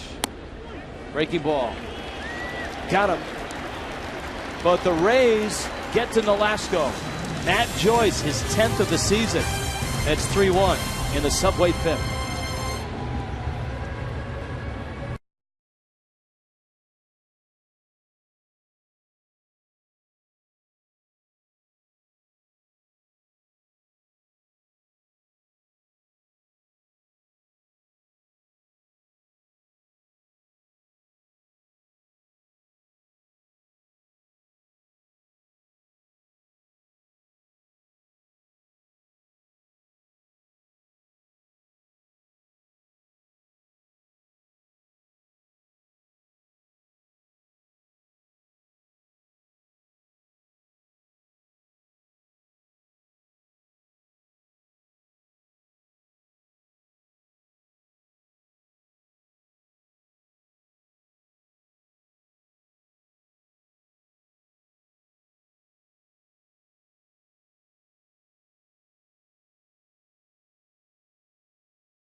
games aside, let's check in with Craig Minervini.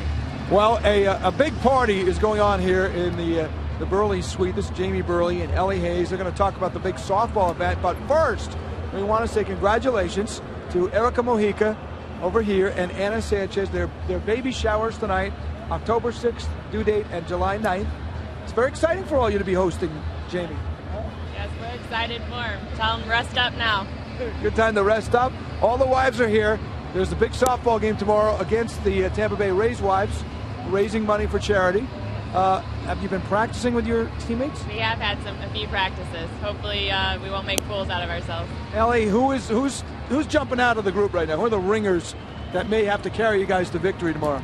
I think Brooke Buck is a big one. She's got quite the arm and quite the bat. So, yep, she's right behind me, and Jamie's really good. Yeah. So I think we're going to be okay. We're going to do fine. Very important, Brooke, here to play good in this ball game tomorrow. Very important. Oh yeah, real important. Now, it is for some great charities. The Rays won last year's game. And how did you play last year's game? Yes? No? Anybody play here last year? Well, the Rays won last year. You did not play. All right, Brooke, and you guys won last year? Yeah, we won last year. 6-1? Yes. Now, also on Sunday, it's a Bark at the Park. Jamie, tell us about that. How you're involved with Bark at the Park a little bit? Yes, we're going to do Burley's Buddies again and intertwined with the Bark in the Park.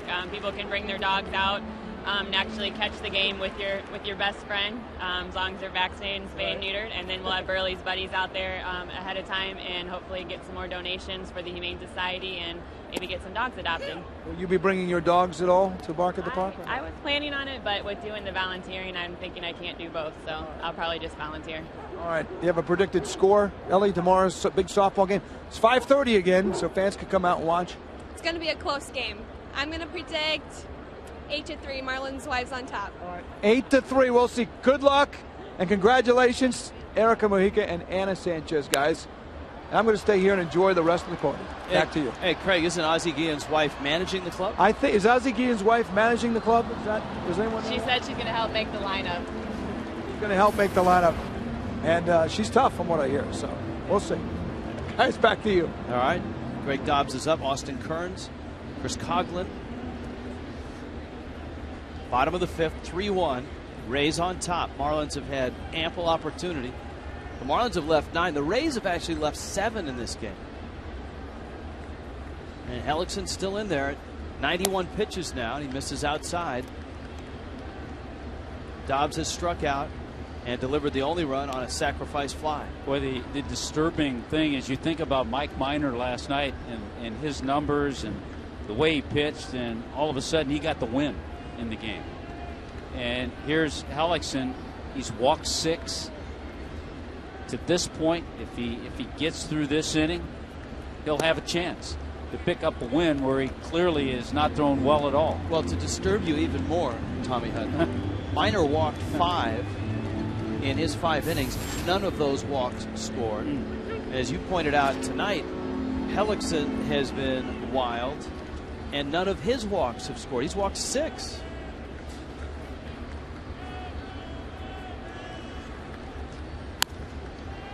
Dobbs fights that fastball off. What happens, Preston, when it gets a little contagious trying to get hits with runners in scoring position? Well, that's when it's the hitting coach and the manager's job to tell guys, look, you're putting too much stress on it. You're worrying about it too much, because as a professional, everybody wants to do well. So you have to go back to having a game plan. You can't have guys up there swinging at everything or swinging at pitches that are counterproductive to what you're trying to accomplish at the plate. It was like earlier we talked about Hanley trying to stay off that sinker end. You see a guy who's throwing his changeup and it's in the dirt constantly, trying to raise your sights a little bit. Those are just a little fine-tuning things that a manager or hitting coach can tell guys to try to get them in a better mindset and a little bit more relaxed as far as driving in runs. And I think that's what's been frustrating, even more so, about tonight, is because the Marlins have drawn 6 walks and have had a pretty good approach. The Buck play at second base that the second base made a great play on it. Zobrist, that very, very possibly could have led to something big there because it got things going. But, they're having good at-bats. Unfortunately, the bad at-bat is coming at the tail end when you got the 1 or 2 outs with the men in scoring position. Dobbs is battling right now. 3-2 with Austin Kearns and Coughlin to follow. You get a sense that this is probably the last inning for Hellickson. At 95 pitches, Ray's bullpen is up. The unmistakable silhouette from here, it's the hopper. We didn't even need the close-up to see it was the hopper that's up in the bullpen. Hard to mistake the delivery, the silhouette, as you said. Well, I was questioning that word silhouette. I mean, that actually implies some type of outline. You know. Good battle going on between Dobbs and Hellickson. See if he throws the changeup to him. He's been feeding him fastballs. Changeup, and he laced it into center field. A base hit.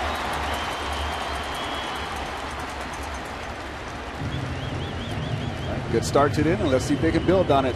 Did a great job right there staying on that pitch. 2 strikes. Ball's down away from him. He got through it, was able to lace it into center field. Boy, it's just fun to watch his approach every at bat. He had that great approach in the 3rd inning to get the sacrifice fly, get the ball into center field.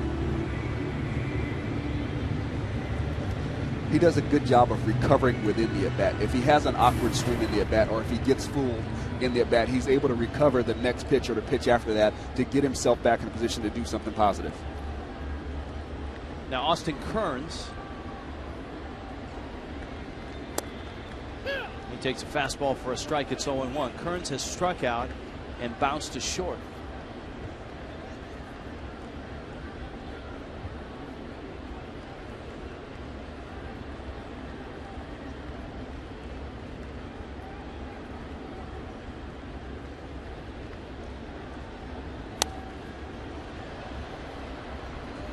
I think the tough part, a lot of people think, okay, Austin Kearns was on fire. He was hitting .375, hit 3 home runs, 9 RBIs. That he's going to fall right back into that. But a couple of weeks on the disabled list. Yes, he had a few games on a rehab assignment up in Jupiter, but it's a whole different thing.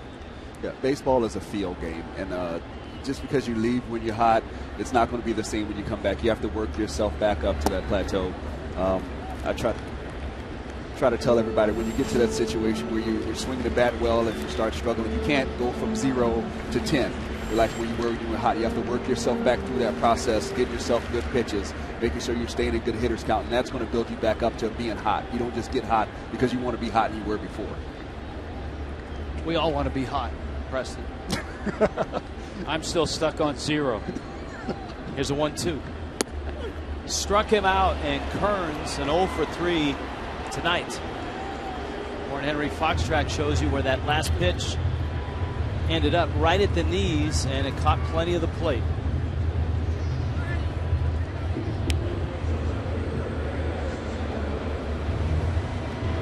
The Rays, from their starting pitchers, have been able to get deeper in games and volume of pitches higher than anybody in baseball.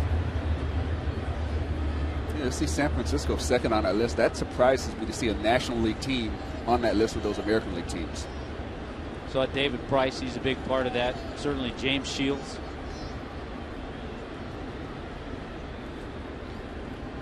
Your surprise illustrated last night in a game in which, if Mark Burley was pitching in an American League format, in an American League game, he would have gone 7 or 8 innings. But Burley was behind 2-1, and the Marlins pinch hit for him in the bottom of the 6th because they had an opportunity to score a run. They didn't. And a 2-1 game got out of control, and it ended up 8-2. If Burley's able to stay in the ballgame for another 2 or 3 innings, who knows? That's one of those things where, as a manager, your hands kind of get tied at certain points when you're not scoring runs and your team isn't getting hits with men in score position, because then it forces you to take that extra chance to get the hitter into the game earlier to try to get a run. Coughlin an 0 for 2. And Jeremy Hellickson continues to work behind in the count to a lot of hitters. He's 2-1 to Coughlin. John Buck is on deck. Hellickson is definitely laboring through this game more than I think they're accustomed to seeing him do. He's missing with a lot of pitches, really struggling to find himself out there in the strike zone.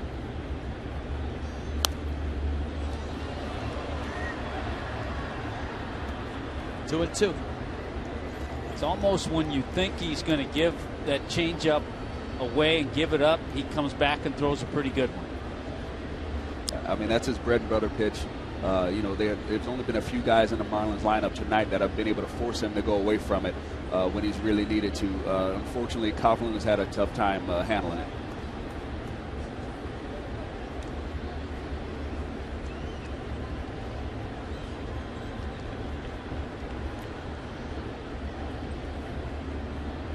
Two. Coughlin fights it off. I'll tell you one guy that I don't think gets enough credit is the man on the right. That's Jim Hickey.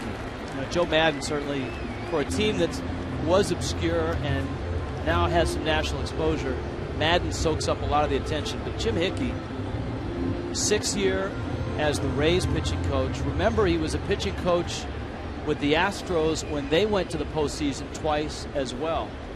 So he's been to the postseason a lot in his last 8 years as a big league pitching coach.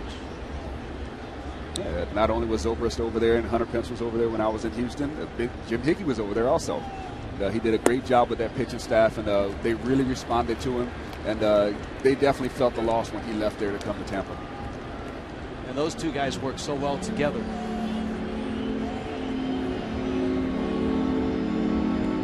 I think for a guy like Joe Madden, he enjoys interleague play in the National League cities. Full count.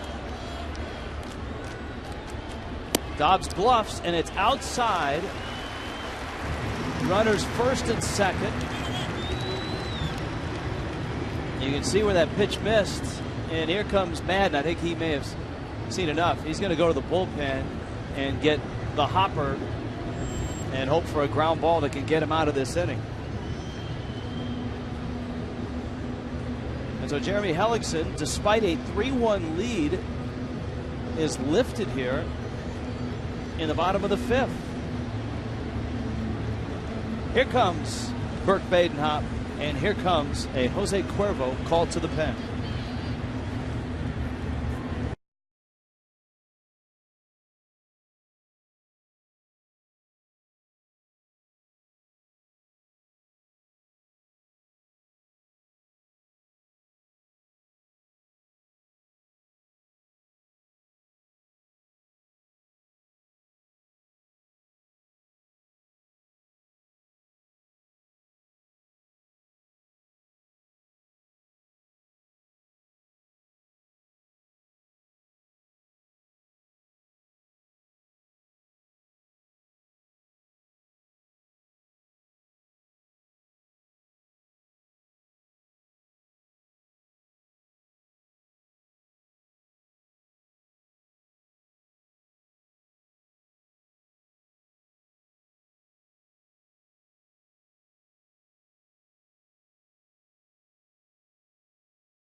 Rainy night in Miami.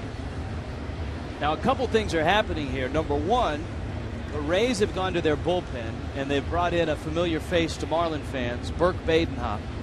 First and second with one out. Number two, Ricky Nolasco's spot is due up next, and Logan Morrison is standing on deck. And here are the numbers for Badenhop this year. You know, he's fit in nicely in this role for the Rays coming in these situations. We know the hopper with that delivery will try to get a ground ball. They'll throw a few breaking balls once in a while and then sling it up there to try to stay away and get John Buck to roll over on a pitch. Buck has doubled and was robbed of a hit on a diving stop by Ben Zobrist. Now by second base. Ground ball to the shortstop. There's one, and there's two. And that's what Bert Badenhop does best. 6-4-3, inning over.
For an upcoming game at Marlins Park, just go to your local participating retailer and look for the Corona Light display for details on how to enter and win. Relax responsibly. It is the Checkers Citrus Series. Rays, Marlins. And right now the Rays are on top and the Marlins continue a string of frustration. Look at the runners left on base. 10 runners left through 5. Nolasco's first pitch is popped up by Sean Rodriguez. Jose Reyes makes the catch. Now the Rays have stranded 7. The fact that Buck bounced into a double play did a couple things. It kept Nolasco in the game, and it brings Badenhop to the plate. And we know that he can swing the bat. Badenhop, of course, with the game-winning hit in extra innings at Citi Field against the Mets. But again, a situation normally an American League manager doesn't have to deal with. He brings in that reliever and lets him go for a couple of innings if he's throwing the ball well. You know, Hopper's maybe one of the few Rays pitchers who has his own bats with his name on it, because in the National League, pitchers get to order bats, they get to pick out a model, they get their name on it. Yeah, I think especially if you're the owner of a game-winning hit somewhere along the line. Yeah, he might have a game-winning hit, but he got some jelly legs just now from that slider. Nolasco misses outside with a fastball. Badenhop out of Bowling Green. Marlins traded him to the Rays after 4 years with the Fish. Jake Jeffries, a minor league catcher. Hopper slaps one foul. One of the most likable guys in the game. One of the most incredible minds in the game. The guy that can not only quote any movie line, but knows all the mascots of every college and every minor league team. And he knows that that was a strike. He's on his way to the dugout. 2 outs. Will Rhymes is coming up. That just further proves the point that pitchers have way too much time on their hands. Tico brings you the National League East standings. The Marlins were in first place 3 games ago, but a sweep at the hands of the Braves catapulted Atlanta to 1 back of Washington. The Mets a game and a half back, and the Marlins have fallen to 2 back. Tonight, the Mets are getting spanked by the Yankees 9-0 in the 8th. The Phillies are beating Baltimore, though that game's tightening up. It's 9-6. Well, the Mets just have 1 hit against Kuroda. 9-6 Phillies in the 8th. Atlanta 1-1 with Toronto in the 6th. As Tommy pointed out, Bryce Harper and the Nationals doing some damage at Fenway. 7-2, bottom of the 6th in Boston.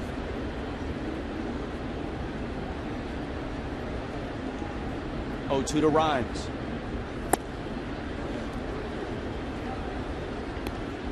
Will Rhymes, along with Matt Joyce and Burke Badenhop, were part of the same draft class of the Detroit Tigers. And they all end up here with the Rays. Will Rhymes was actually the opening day second baseman for the Tigers last year. He was recalled when Evan Longoria had to go on the disabled list. And it was Rhymes, remember, that got hit in the forearm and then collapsed with what I guess was an adrenaline rush and had to be taken out of a game. I would call it an adrenaline rush also if I fainted in the arms of the first base coach. Kearns makes the catch. Nolasco goes 1-2-3 to the Rays in the top of the 6th.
Prices bring you in.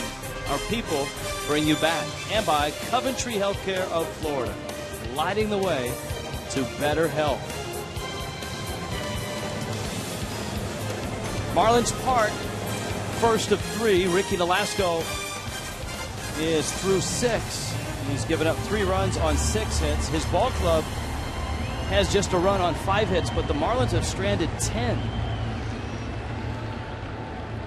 And Nolasco comes out. Donnie Murphy stands in. And Badenhop misses outside.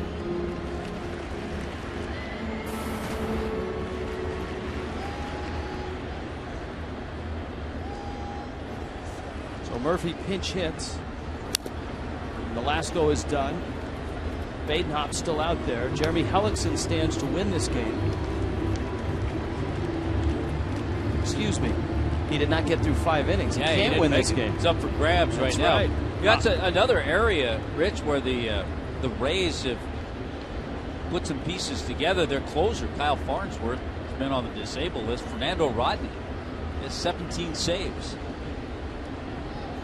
And I think if and when Farnsworth comes back, I don't know that he closes games. I think Rodney is a guy that Joe Madden may just stick with.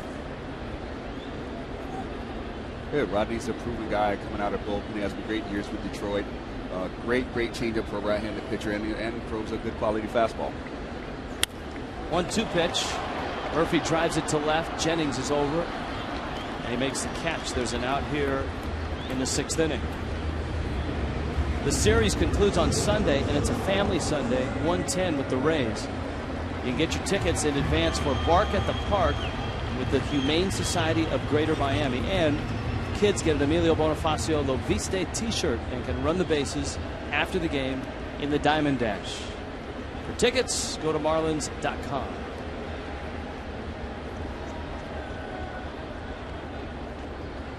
Reyes an 0-for-3 ball game. Omar Infante has 3 hits. Reyes trying to bunt. Infante has 3 of the Marlins' 5 hits. Greg Dobbs with a single, John Buck with a double, and that's it. Steve Cishek and Ryan Webb, and that's a little misleading because you look at the 3-4 hitters, Hanley Ramirez and Giancarlo Stanton. They've walked a combined 4 times, 2 times each, and neither has scored.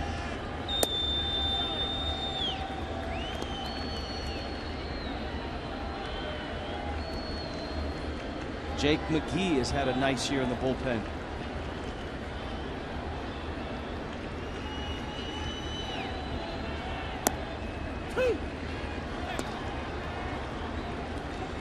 Badenhop gets a strike.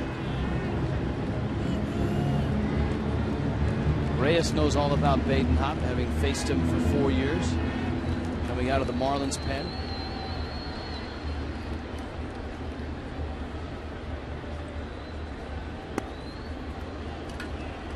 It's kind of funny how some guys, even though you know what they throw and how their delivery is, sometimes they just look different in another uniform when they're with another team. Especially if you've seen the guy with the same team for 4 or 5 years. Yeah, it's just sometimes you look at them and you almost say they don't look right in another uniform because you're so used to seeing them in that other uniform. Reyes drives it to right center field. That ball's going to fall, and Reyes steams in with a double. I'm not sure if either outfielder got a good jump on that ball, but even Reyes looked surprised that it fell. It had a little hang time. Pitch was out over the plate. They're both kind of looking at each other, but Upton was shaded a little toward left center, and Joyce was kind of straight away. Upton has a lot better speed than Joyce, too. Yeah, that ball pretty much fell right in the middle of those two. You know, you'd like to see maybe a play on it, but you definitely understand how that ball falls. Now Infante, who hammered out 3 hits against Hellickson. A pair of singles and a double, and all 3 were hit hard. Badenhop's not an easy guy to catch. It's 1-0. Nice crowd, Rich, tonight. I'm just thinking on a rainy night, the kind of day we've had here in Miami, what kind of turnout we would have had at Sun Life for this matchup. So it's great to see it. A lot of Rays fans here cheering for Tampa. It's a good group.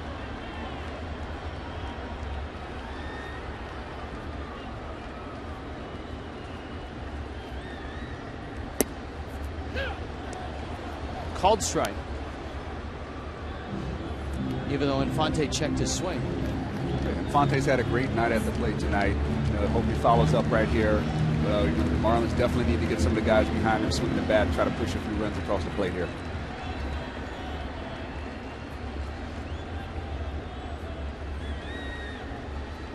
One coming. Infante squibs it foul. Yeah, Badenhop's kind of got that delivery where right at the end he kind of steps and throws across his body a little bit. And I can imagine for a right-hander it's got to be a little bit tougher to pick that ball up. Yeah, and he'll mix in a changeup too every once in a while. I would think even if you've faced him in the same uniform, he's not an easy guy. No. As Preston said, especially he's a right-handed hitter. He's long, he's lanky, long-armed. throws across his body. Definitely makes it a little bit tougher to pick that ball up. You saw the lefty McGee is up, but a left-handed bat is 3 hitters away in Dobbs. Fonte chops it foul, and it stays 1-2.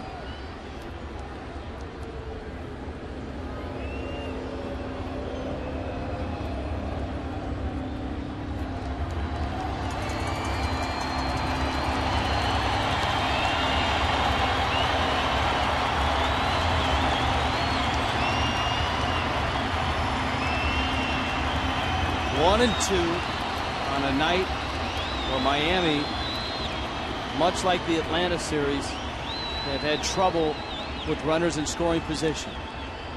Jose Reyes at second, 1 out. The Rays up 2.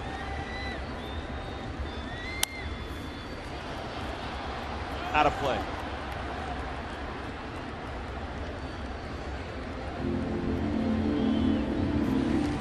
Remember, Infante came into the game hitting an even 300, and we talked about how the last 2-3 weeks he had not been the same hitter.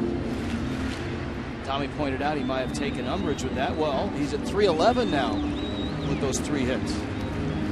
Now you need to point out that he hasn't had an RBI in a while. Yeah, mid-May, isn't it? Yeah, last RBI was May 18th.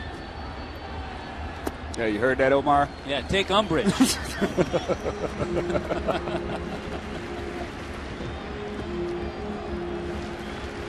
got some big bats behind him. Hanley Ramirez, Giancarlo Stanton.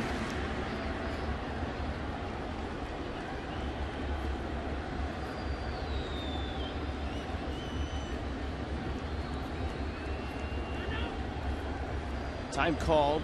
I think it was Lobaton who asked for time.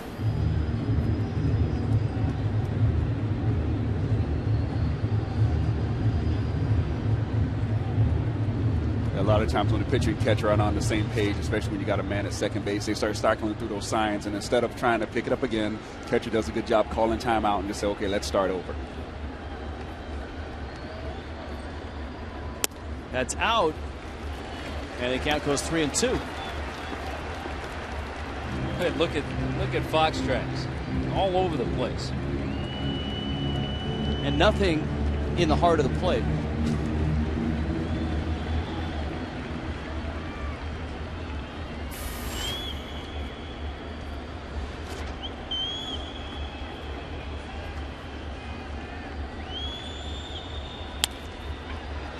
Tapper Rhymes to his left makes the play.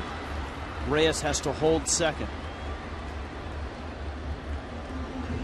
2 outs. Remember the other night we saw Jose Reyes on a ground ball on the left side. After the throw, he took off and went to third, but you have to pick your spots. Really not the time to take that chance right now. Yeah, I think he realizes his run doesn't mean anything, so it's not worth it to take that chance. But he does have the ability to do that. He's a really alert base runner.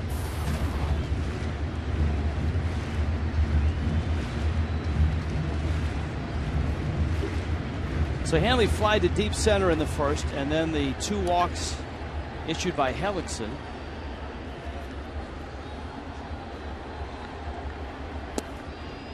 And Badenhop throws a fastball for a strike. Badenhop, a guy that makes you the victim of your own aggressiveness.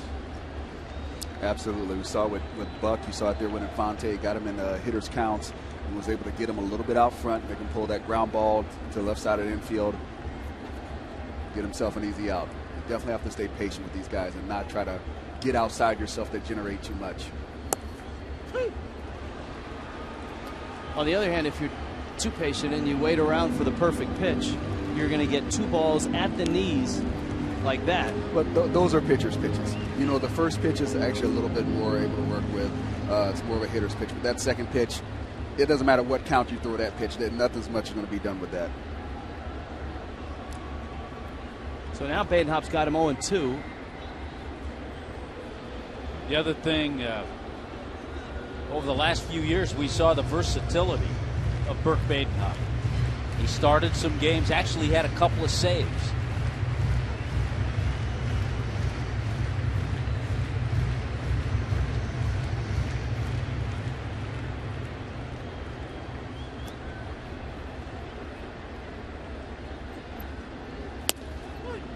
struck him out. He's stuck with fastballs, and Hanley gets caught looking with Reyes standing at second. And the Marlins' frustrations continue tonight in Miami.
This summer, baseball's greatest stars battle for home field advantage in the World Series.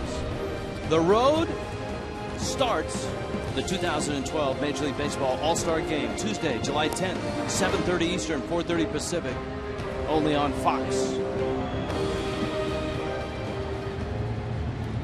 Ryan Webb takes over from this point in a 3-1 Rays lead on another maddening night for the Marlins. The Fish continue to leave runners in scoring position, continue to get opportunities, and last night they didn't cash in. Tonight they've not cashed in. Well, to expound on that, 0 for 13 last night, runners in scoring position. 0 for 8 tonight. They've left 11 men on tonight. So Webb comes in the 2-3-4 spot in the Rays order. Desmond Jennings, Matt Joyce, and B.J. Upton.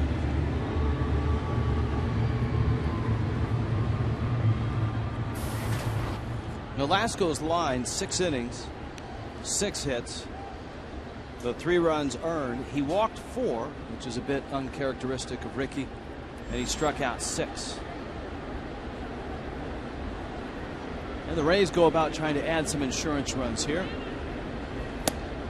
A fastball to Desmond Jennings. He's 0 for 3.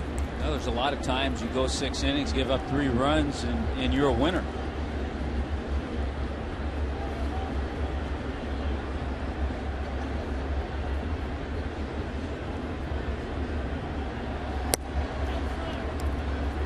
Webb misses away the count. 1 ball and 1 strike. That Atlanta-Toronto game is 2-2 in the bottom of the 6th.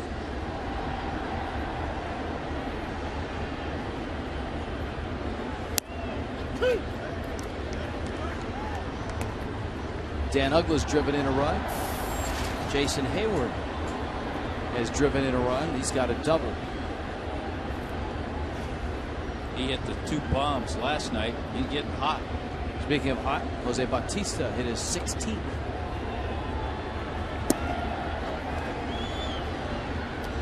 Webb misses away. The count's 2-2. The only non-interleague game is in Milwaukee tonight, where the Brewers are playing the Padres. 4-2 is the score. Milwaukee's on top. Ball's hit pretty well to left. Back goes Kearns. He's looking up, and it's going to hit the base of the wall. Jennings racing for second. He's got a leadoff double. 4th double of the season for Jennings. That ball was well struck right there. Ball's up out over the plate. It's a line drive, pretty much off the base of the wall there, all the way to left. Great swing. We have seen on occasion runners get walking leads from second base against Ryan Webb, so he needs to make sure he keeps a look at Jennings at second and just kind of stops him so he doesn't take off and try to steal third.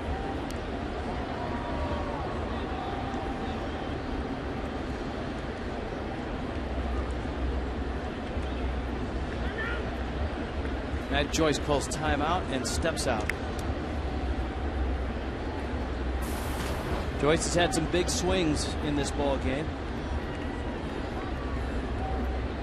He started the Rays' first rally with a double in the 3rd. He scored on the Upton single.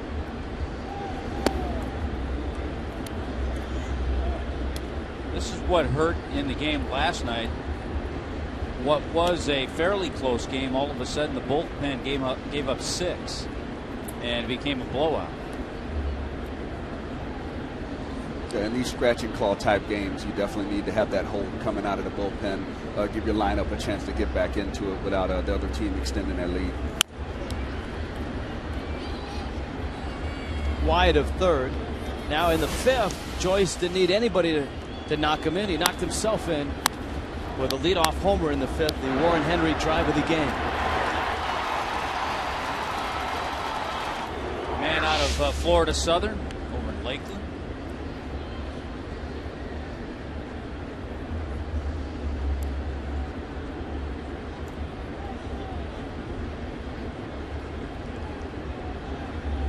Webb is going to do whatever he can to try to keep him from pulling the ball over to the right side there, get that runner over. Maybe a good heavy dose of sinkers away here.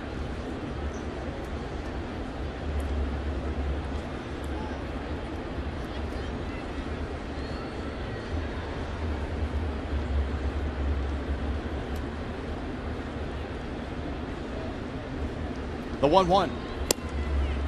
And Webb misses away. I believe it would be fair to say that Webb doesn't work at a Burley-esque pace. Definitely seems to take a little bit more time in between pitches. Just don't say that quickly and you'd get burlesque out of it.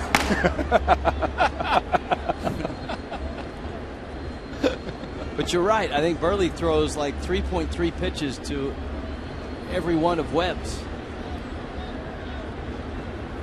Here's the 2-1. Well, in baseball terminology, that is forever known as the Traxel. Steve Traxel. Steve Traxel. Slowest. Man. Oh. He could slow a game down. It was so bad at one point, it didn't matter who was pitching. If the guy started working slow, guys from the dugout would be yelling, "Let's go, Traxel."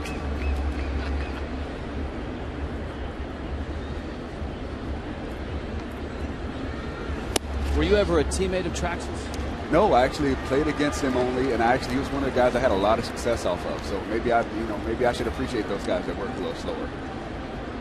Well, Randy St. Clair's on his way out to the mound as Webb has given up the double to Jennings, walked Joyce, and now he's got B.J. Upton to deal with. As Tommy pointed out, the middle relief for the Marlins wasn't so hot last night. Burley went 6, gave up 2 runs, and then the bullpen came in and gave up 6 more.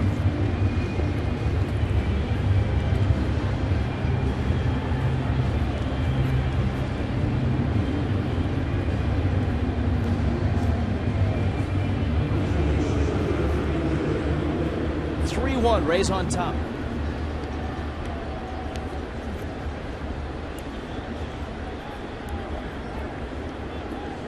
We'll see how Joe Madden's going to play this with his cleanup hitter up there.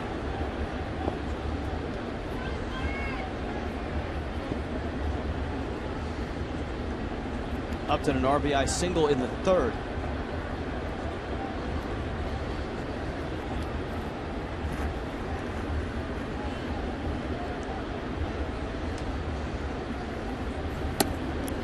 Fastball that misses in.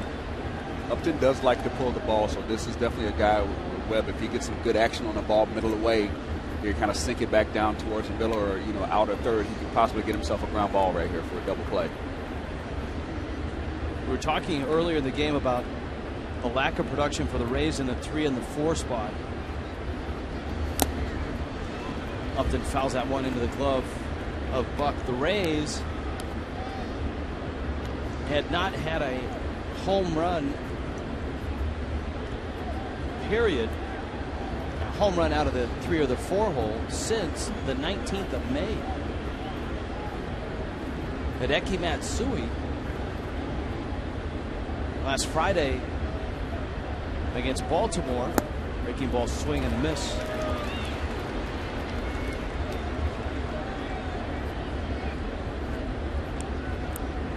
But Upton got an RBI out of the cleanup spot. Joyce has had a double and a homer out of the 3 spot.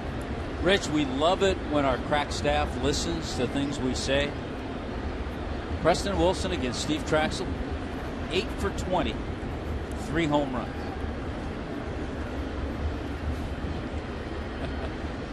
Now that's a patient hitter that can wait out Steve Traxel. That split, he didn't split real. That may be one of the few times anybody said that I was a patient hitter. So I appreciate that, Rich. 1-2 to Upton. And Webb gets a strikeout. Upton doesn't like the call. Buck trots out to talk to Webb. Well, see, Corey Blazer has Preston, or not Preston, excuse me, has Hanley mad at him. You're not mad at him yet. He's got Upton mad at him. But both pitches were strike zone. Absolutely. Both pitches were in the strike zone. That had a lot of the plate. That's a strike, and the one to Hanley was a strike. Yep. I think Corey Blazer's had a good game behind the plate. Yes, he has. Those are 2 good pitches. Those guys, even though you might want to complain, when you go back and look at it, you have to be, have enough about you to come back and say, look, man, I went back, I looked at that pitch, it was a strike. You ever say that to an umpire? Oh, absolutely. Go back the next time. Yeah, absolutely. And they respect you for it. Because they miss pitches sometimes in the flow of the game. So they respect the fact that you can come back and say that you were wrong sometimes. Now Zobrist, who has bounced to second twice and has walked. Jennings inching away from second. Foul back to the screen. And you got to think too, and at the end of a game, an umpire will get, the home plate umpire will get a DVD of the game with the balls and strikes and the Fox tracks, and will be graded on how he calls balls and strikes. So the umpire is going to go back and look at certain calls just to see if he got it right. Do they have sound on that DVD? Do they listen to what we say about them? No. No, for good reason. No audio. No audio's needed. But if he is listening, he'd be quite pleased with what we've said tonight. Yes. And trust me, I've spoken to some umpires, and they know when they've had a bad night. Like, you come to the ballpark the next day, and it's like, hey, I was rough back there last night. Some guys will do it. There's some guys that won't, but I've definitely heard some umpires come and, say that they were off or missed a lot of pitches.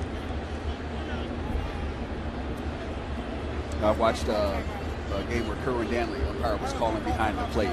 And one of the reasons why he sometimes misses pitches is for like a couple years, I think he took more foul balls than any umpire had ever seen.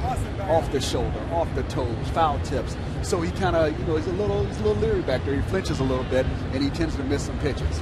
And I think some guys may go through something like that, and it causes them to miss some pitches. But, tonight that's not a case. We got a great job behind the plate tonight.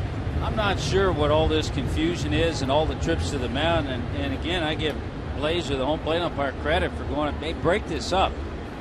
Yeah. Trying to speed games up. It's ridiculous. All the visits to the mound. 0-1 pitch. And it's outside.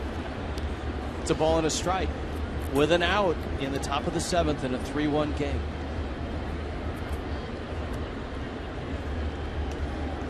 See, Preston, you haven't done many games, but this is where filler material comes in real handy. Listen, I'm learning that right now. I've got to get my random knowledge up. That's a foul ball. The first base umpire, Brian Honora, was on it. That was very close to being a 2-run double. This is when you bring up stuff like Aroldis Chapman gave up his first run last night in a game to the Pirates. The Pirates won that game in extra innings. His ERA ballooned to 0.30. I don't know if you saw the replays of it, but he threw a changeup at 91. Yes. I did see that. And Barmas hit it into right center for a base hit. What is that a changeup off of? Because, I mean, anybody in Major League Baseball, they would love to have a 91 miles an hour fastball. His fastball is 101. So his changeup happens to be 91, which is above a lot of guys' fastballs.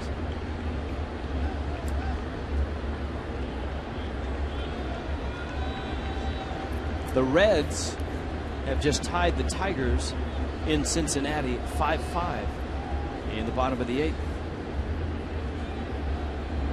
Joey Votto, 3 for 4 in the ballgame.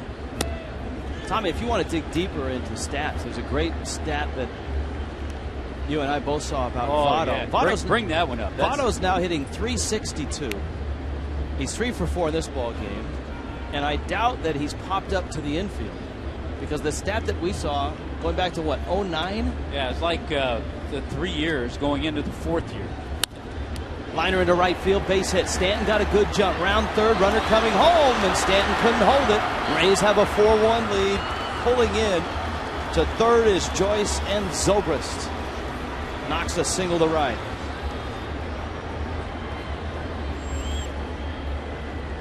It'll be an interesting scoring call because neither runner really hesitated. It would have been fun to watch a play at the plate because I think Stanton would have had a play at the plate. Here comes Giancarlo. He's ready. He squared his body up. He's ready to make the throw. But the runners really didn't hesitate. They were going all the way. Yeah, no, that's if anything, it may be an error on the guy going from first to third. But that's RBI, I believe. Pena has walked twice and flied out. An RBI single for Zobrist. And that's the call. And Joyce is at third. The error charged to Stanton, allowing the runner to go to third.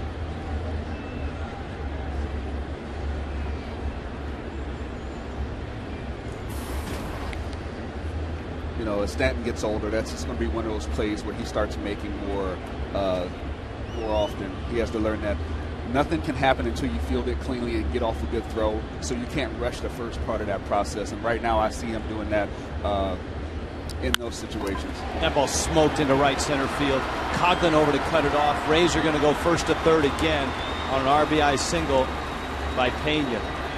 Zobrist ends up at third. And just like last night, a tight ball game in which the Marlins had lots of opportunities early to score runs. They didn't. And now the opponent is pulling away.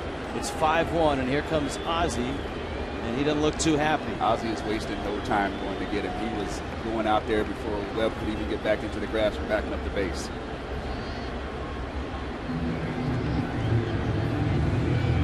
Ozzie asks for the baseball and gets it. He goes to the bullpen. 5-1 Rays in the 7th in Miami. The newly recalled Sandy Rosario coming in.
And this is how the Rays have done it. I mean, they don't have eye-popping numbers. You look up and down their lineup.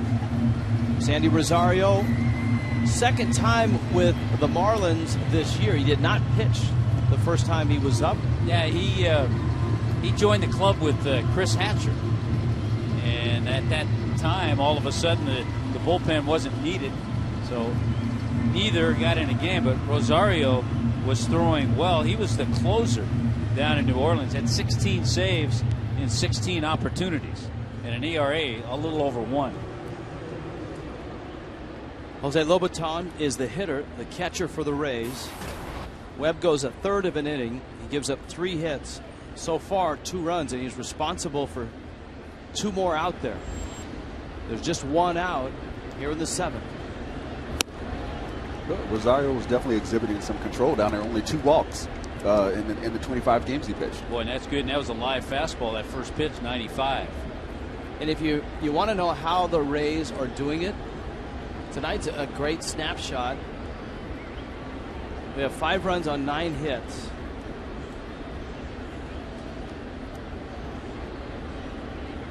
Jeremy Hellickson certainly wasn't sharp, but he survived. He gave up just 1 run. He didn't get through the 5th.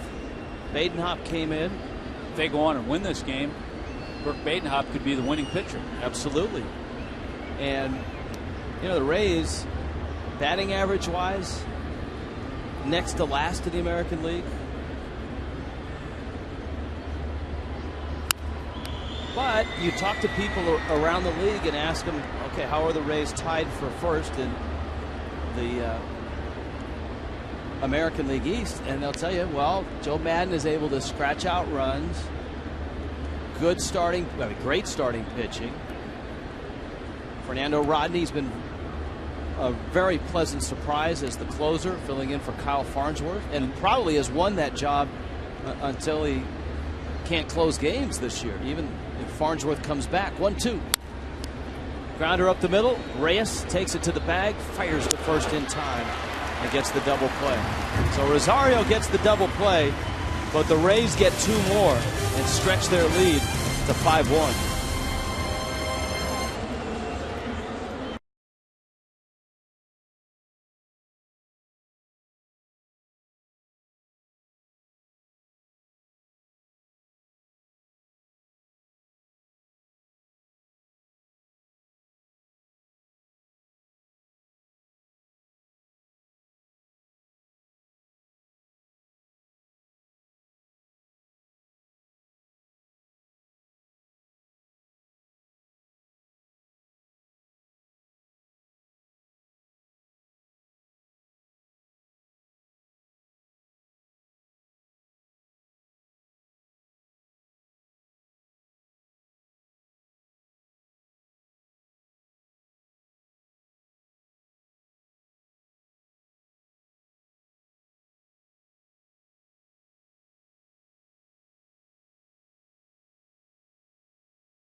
The Marlins have left 11 on base, 0 for 8 with runners in scoring position. And Matt Joyce in the 3 spot for the Rays has come up big. 5-1 right now.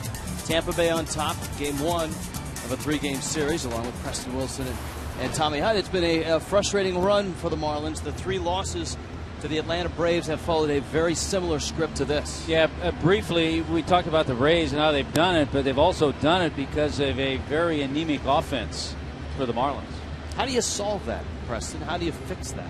Well, I think you have to get back to giving you guys simple keys. It looks like everybody's trying to go up there and do too much in the situation. As a hitting coach, you might tell guys, look, we're going to try to hit the ball the other way or try to hit the ball in the big part of the field. That way it gives you a mindset and the guys can kind of fine-tune their thinking a little bit to not swing at the sinker and to get that weak ground ball, to get a double play to run yourself out of a rally. And this is absolutely the wrong team you want to play if you're in a funk like that, because the Rays are very good at exploiting another team's weakness. Oh, they play the game the right way. You know, they attack you at your weakness, and they never stop. That's the thing about this team. Even though they're a young team, they are mature enough because they've been battle-tested in some of these situations that they don't stop. They know how to keep going after you. I have the way we can solve this. Have the Marlins hitters hit the way Preston Wilson did against Byung-Hyun Kim. Man, you just gave me goose pimples just mentioning that name, man. You're feeling good, aren't you? How about 12 for 17 against Byung-Hyun Kim? BK. Giancarlo Stanton, Greg Dobbs, and Austin Kearns. We are reduced now to perking up Preston with numbers against former pitchers. First it was Steve Traxel, and now BK. Stanton broke his bat, and that ball ends up in the seats.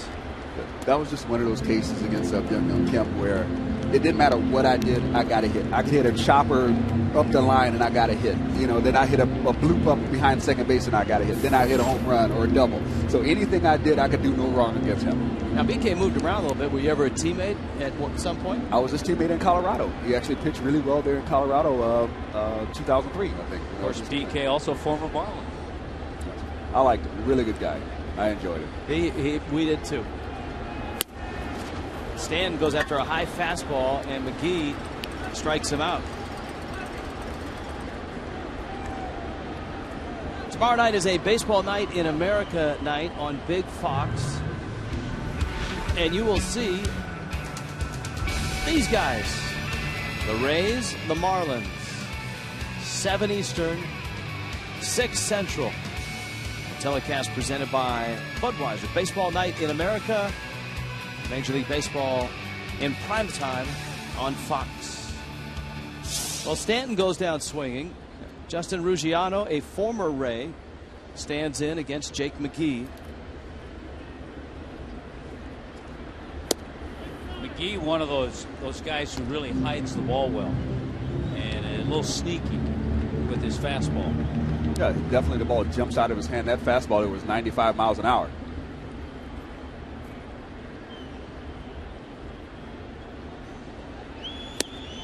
Ruggiano swings and misses. The count 1-1. McGee really has turned it on at the start of May. You see, Ruggiano, since joining the Fish, has been good.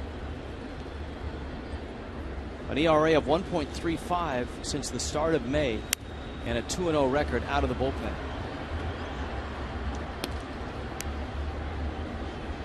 He blew it past Stanton. And now he's 1-2 against Ruggiano.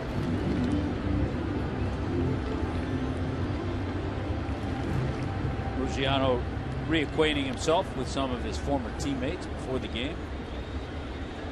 You know, I got to watch this kid play the last couple games, and I like what I see. You know, I like him. He's aggressive. He goes out there. And, catcher's interference knocked the glove off of Lobaton, and Ruggiano takes his base. Well, that's embarrassing. We saw that happen to Brett Hayes earlier this year. And he got all of that catcher's mitt. Look at this.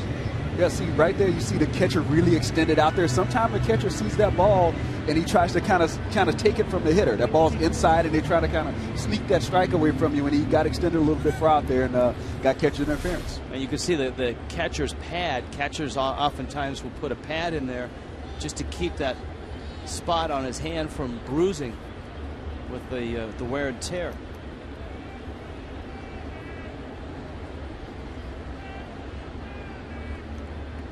Now Austin Kearns, he takes a fastball up and away.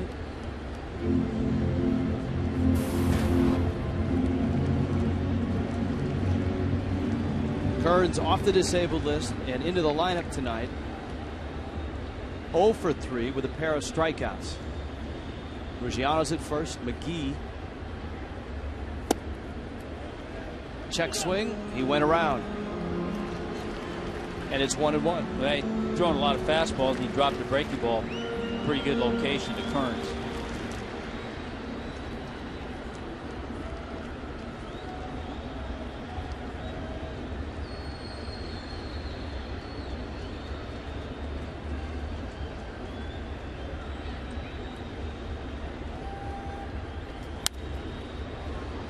That one fouled back.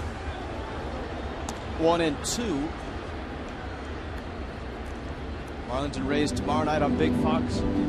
Back with us 12:30 Marlins Live on Sunday. The Red Sox series opens Monday night.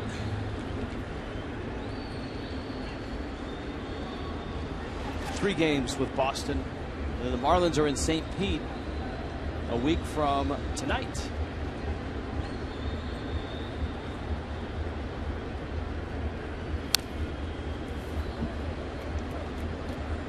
Well, if you go back to the Atlanta series, and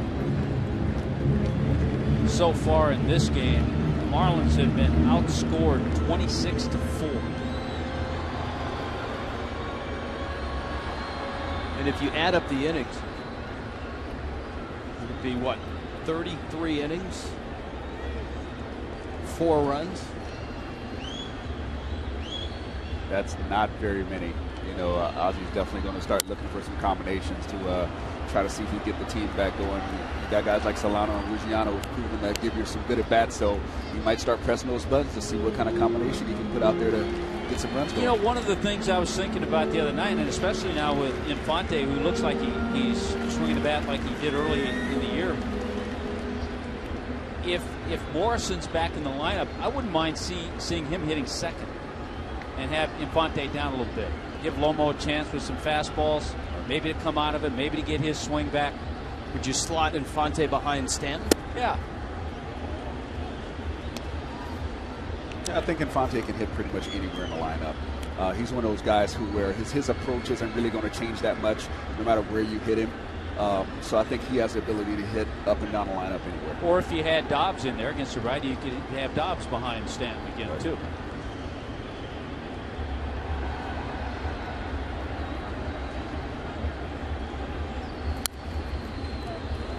Of course, the Fish coming off their best month ever in May, and everybody knows what happened last June, and so I think there was a big sigh of relief when the Marlins went to Philadelphia and won 2 of 3 against the Phillies, and then rolled into town with a share of first place, and the Braves coming in.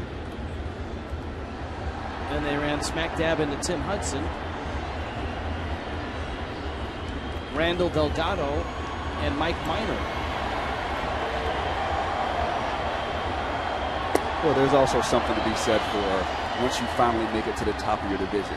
You know, teams look at you a little differently when you're in the middle of your division. Then once you become sharing that lead in the division or close to it, now there's more of a target. There's more of guys paying more attention to every little thing you do. So I think the Marlins are going to have to try to figure out how to play in that position where they were the ones that are being chased there. 9th pitch of the at-bat to Kearns. And he pulls a fastball foul.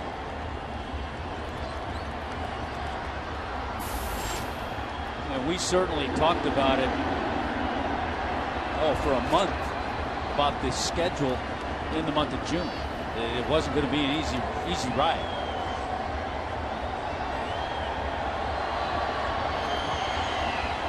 You know, and I don't think anybody expected the Marlins to win another 20-plus games in June. But you do want to see them do the things fundamentally well that they were doing last month. As well, you want to hold the ground that you've gained. You know, if the Marlins were to get through June and play 500 ball, you'd actually feel pretty good. Yeah, you'd come out the other side with a nice record.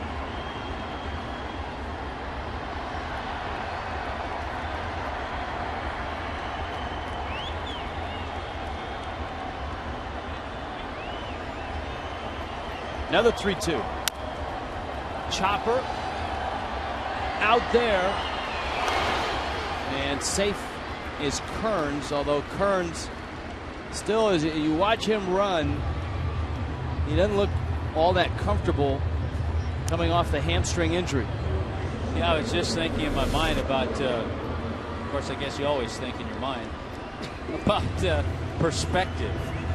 And, you know, after the month of May, to say if you went 500 in the month of June, you would go, wow, heck no. We hope to see the club do a lot better than that. But the way things have started here in June, 500 looks really good. Yeah, there's some tough teams, perennially tough teams, well-coached teams, teams that have veterans, veteran leadership, and they go out there and do the right things day in and day out. And when you're a ball club like the Marlins, you need to prove that you belong in that class. Coughlin goes after a 95-mile-an-hour fastball and misses.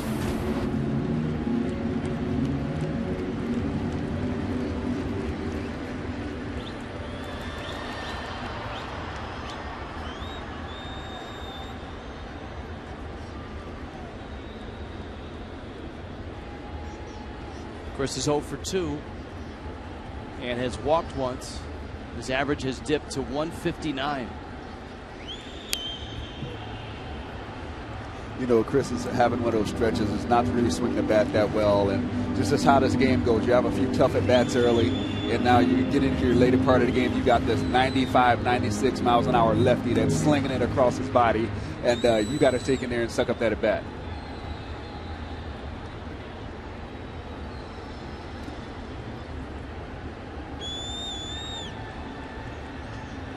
Oh, 2. And he fouls it back to the screen. Checking in on those other games. The Nationals are trying to hold on to the lead in Boston 7-4 in the bottom of the 9th inning. The Red Sox have a run across and a runner in scoring position. So Brad Lidge is trying to close it. He's got one out. 7-4 Nationals bottom 9 in Boston. Braves have taken a 3-2 lead over Toronto. That's in the bottom of the 7th. The Phillies ended up beating the Orioles 9-6 in Baltimore. Joe Blanton the win. Papelbon with the save. His 16th. And it was 9-1 the final. Yankees beat the Mets.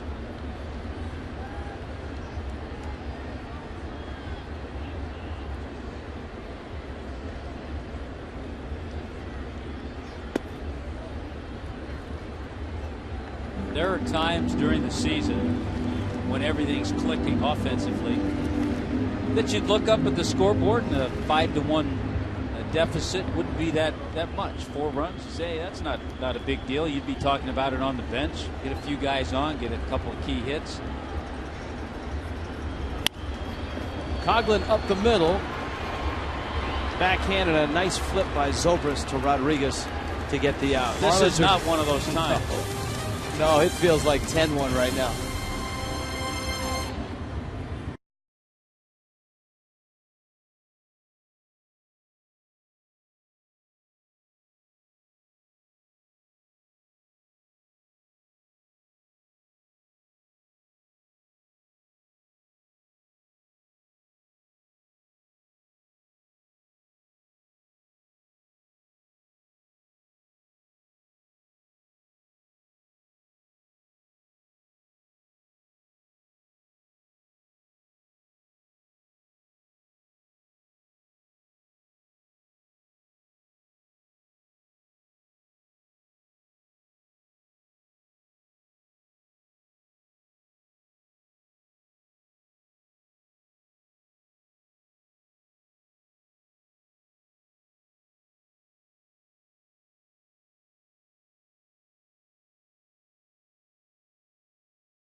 Wednesday here at Marlins Park. All 3 games at 7:10.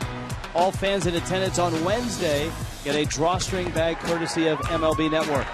Get your tickets early. Call 1-877-MARLINS or go to marlins.com today. All Rays tonight. Let's check in with Craig Minervini. Hey, Rich, thank you very much. It was a late trip, but a very dapper trip once again for the Tampa Bay Rays for the 21st time since 2008. Manager Joe Madden engineered one of his famous theme-dressed trips, and this one was all white once again. It's the 4th time they've come to Miami in that old Miami Vice all white. Madden in the middle with the glasses also featured the Donnie Jones bow tie, the white tie, which is the most famous of the bow tie cause, and you can go online and find out more and raise money for charities by buying one of those ties set up by the former NFL player Donnie Jones.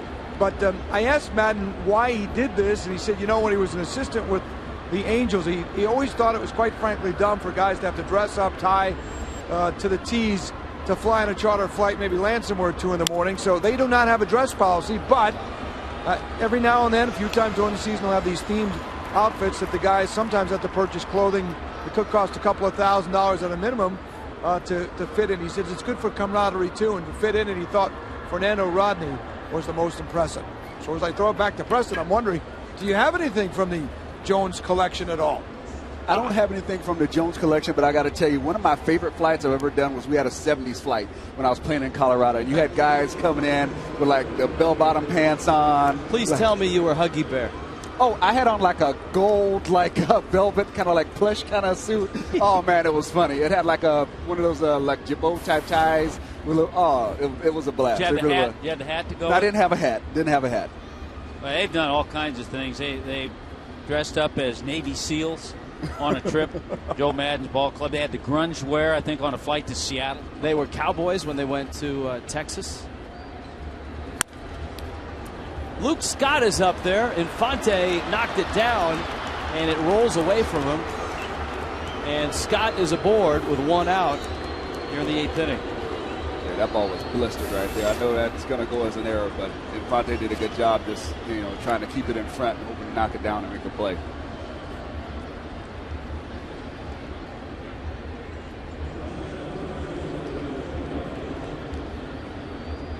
Yeah, that's a tough error.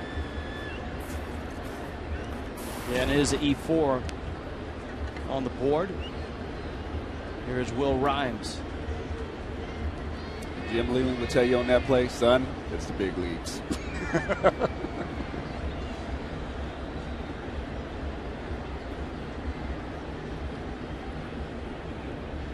We were talking about some of the coaches that Joe Madden has surrounded himself with, and you had a little bit of a relationship with George Hendrick, first base coach, who does such a great job. Oh, absolutely. I was in the minor leagues. He was with the St. Louis Cardinals at the time, and he was really one of the guys that I got a chance to talk to and just gave me great advice, and helping me get through the games. There were times where I was struggling in minor leagues. I go talk to him, and just always one of the nicest men I've ever met.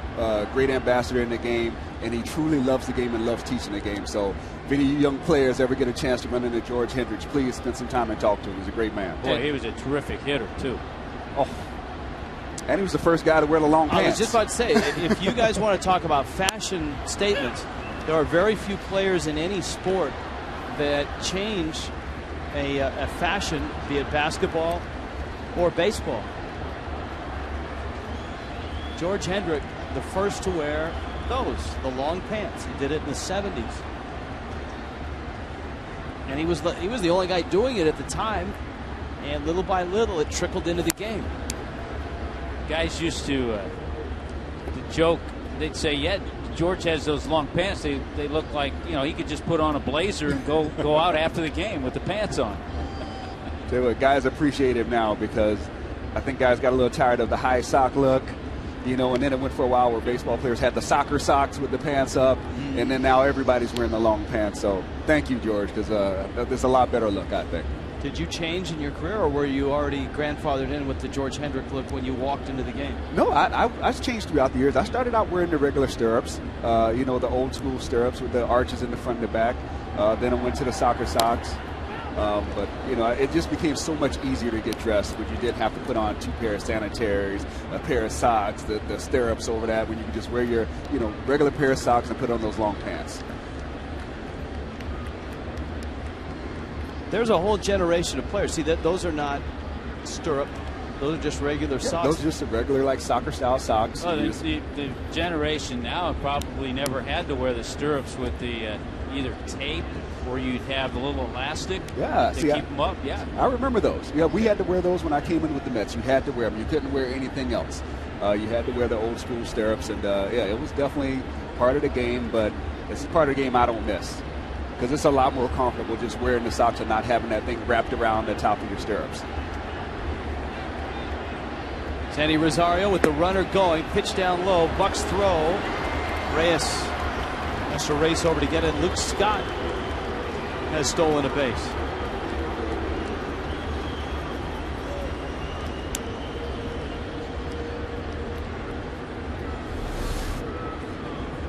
Pretty good jump by a guy not going to steal a whole lot of bases. Luke Scott 3 for 3 though in that department. Yeah, I think Rosario just kind of got locked in on the hitter there and forgot about Luke Scott. Luke Scott kind of served him a little cup of coffee just now and said, look, game's not over. It's only a 4-run lead. Don't forget about me over here. Broken bat. Hanley. It's a first. Kearns is over there. And Rimes is out. Desmond Jennings coming up. I think that's when it takes a little liveliness from somebody in the infield to remind the young kid out there, Rosario, that, hey, he's getting too big of a lead. Keep an eye on him. Kearns is kind of a quiet guy. Infante's quiet. Somebody has to let him know in that situation. Yeah, and it can't always be Reyes. Reyes is always expending energy, trying to get guys into the game, keeping guys. It can't always be him. There has to be other people. Even John Buck can step out from behind the plate and say, hey, look, step up, look alive. We still got something happening here. You can't get down. Yes, it's been a little slow going here the last few innings, but you can't let that take away your focus from the little things that need to get done in the game.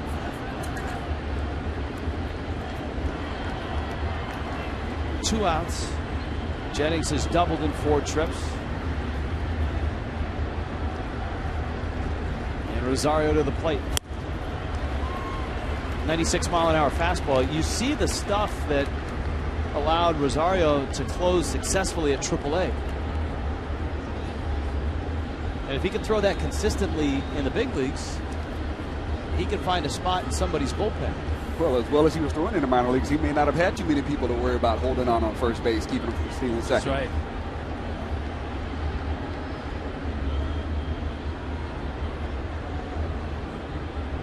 Here's his 0-2. Breaking ball and a good sharp one. Jennings strikes out. Rosario works a scoreless 8th.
the game.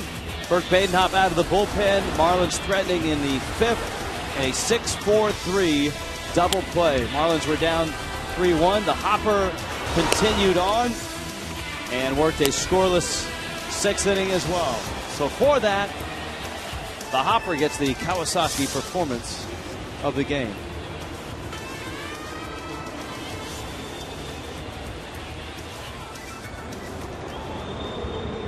Rays make a couple of moves. Sean Rodriguez slides over to third base.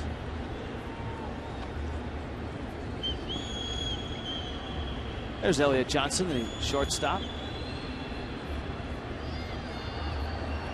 And Joel Peralta comes in, and he'll face John Buck. Rays bullpen's been outstanding after Jeremy Hellickson wobbled through 4 1/3 innings. Badenhop, an inning and 2/3. Jake McGee, a scoreless inning. And here is Peralta. The Reds have walked off against the Tigers 6-5 in extra innings. Last night they lost in extra innings, and they use a squeeze bunt to win it tonight. Upton in his tracks makes the catch. Buck is out number 1. Chevron. Cue the car. Thank you. That's a you're welcome in car. Got to check the ratio, the gear ratio in that car, I think. Tomorrow's starters, Matt Moore and Carlos Zambrano. It's a Big Fox game. 7 Eastern on your Big Fox station. Not that they're any bigger than we are. In fact, I think we're actually bigger than they are. I mean, Fox Sports Florida connected with all the regions.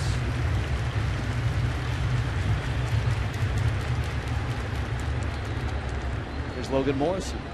Ozzie will have that right-handed hitting lineup in there tomorrow against Moore. I don't think Ozzie cares at this point. I don't think he's thinking about Matt Moore now. I don't think he cares whether it's right or left or anything. He just wants some hits with runners in scoring position. The Marlins have stranded 12 in this ball game. They've scored 1 run. Last night they stranded 11.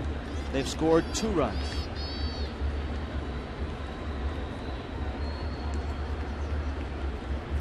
Morrison takes outside. They have had men on base every inning. And they had all kinds of opportunities against Hellickson. Hellickson a career high 7 walks.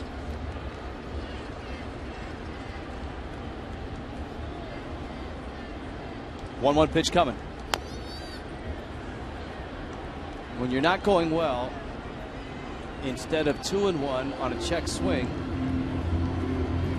you clip it on a pitch that was out of the zone, and now it's 1-2. May have gotten that splitter from Peralta. Bell's in the bullpen now. Madden's employing his great shift against Lomo. Got the shift on with Lomo. Well, we expected this. Once we got a look at Cleveland and the shift that they had against Morrison. And Morrison swings and misses. And it actually looked like Morrison was trying to punch that ball to the left side.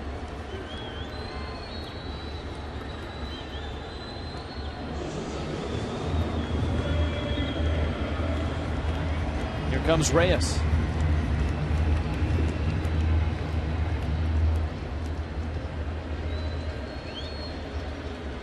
Reyes' double was in the 6th. 2 outs, nobody on. 5-1. Tampa Bay.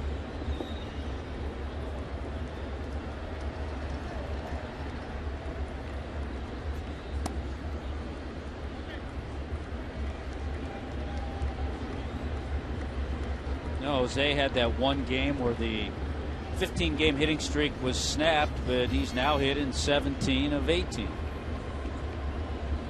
He's definitely looked like he's settling in. He's having a much better, consistent approach, left side and right side of the plate.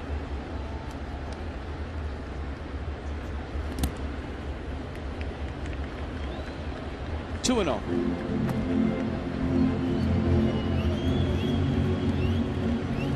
Peralta, in his second year with the Rays, the Marlins saw him with the Nationals in 2010, with the Rockies in 2009. Not sure if the Marlins played. I think they played the Royals in either 06, 07, or 08. I can remember Trey Hillman, the then manager of the Royals, dancing in front of... In Kansas City. In Kansas City, but when they were in South Florida the next year, that one gets into center field. I remember Hillman dancing along with the Mermaids. Remember that shot? Funny what sticks in your memory bank. Especially in a game like this. Another good at bat, another good approach by Jose Reyes. Second hit of the night.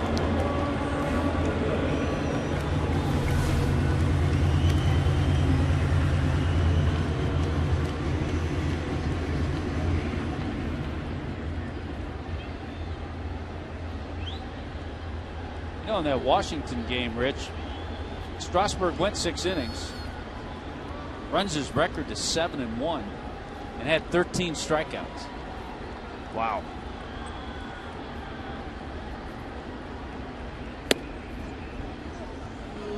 Yeah, he's one of the few people that you can automatically, when you look at him, you say, this guy has electric stuff. The ball comes out of his hand in a whole different way than it does most other people.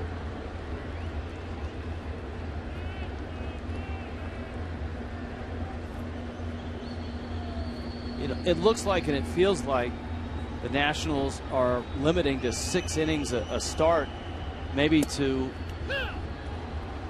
curtail the inning pileup, so when they get to September, they maybe don't have to adhere so closely to, what was it, a 160, 165 inning cap on his season? I mean, you look at this guy and you realize he is the future of that franchise as far as pitching goes. So they have to take care of him when they can. And yeah, hopefully at the end of the year, they won't have to worry about managing his innings as much when it comes time to that playoff crunch time.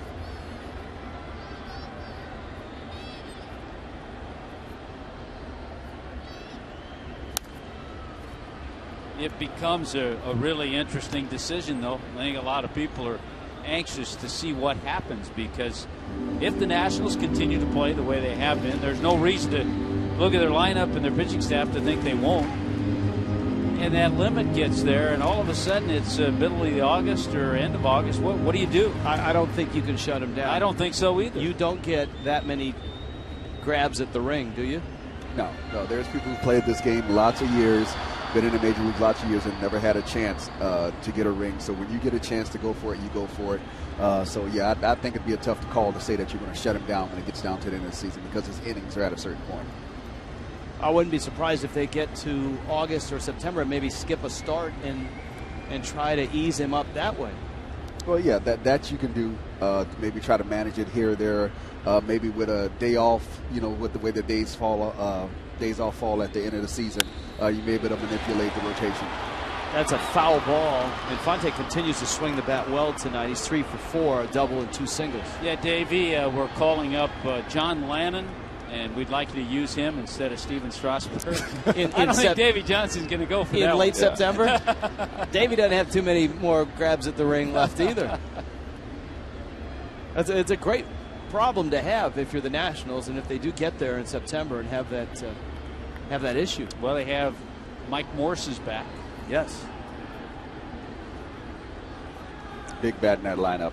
They definitely need him to be back. Playing well to help the team get along offensively, because they need his help. Probably get Worth back in a month. That one's fouled back and out of play. I think Harper has, it's hard to say that he's exceeded their expectations, but they have to be really pleased with the way he's handled himself and produced, both with the bat and in the field. He's a terrific outfielder and has become a force in the lineup as well. Well, I've said it before. The one thing that impresses me about that kid is that he cares as much about the things that don't have to do with hitting. He cares about base running. He cares about defense. He cares about preparing to throw guys out. He cares about the little things that are the want-to type of work things in the game, and it shows. B.J. Upton eases back, makes the catch. Marlins leave another runner. Let's head to the ninth, shall we?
Set here. Jeff Conine working busy, getting set for the post-game show. We'll take a look at Matt Joyce's big night so far for the Tampa Bay Rays. Also coming up, the runners in scoring position situation again, not very good for the Marlins. A couple of games in a row now.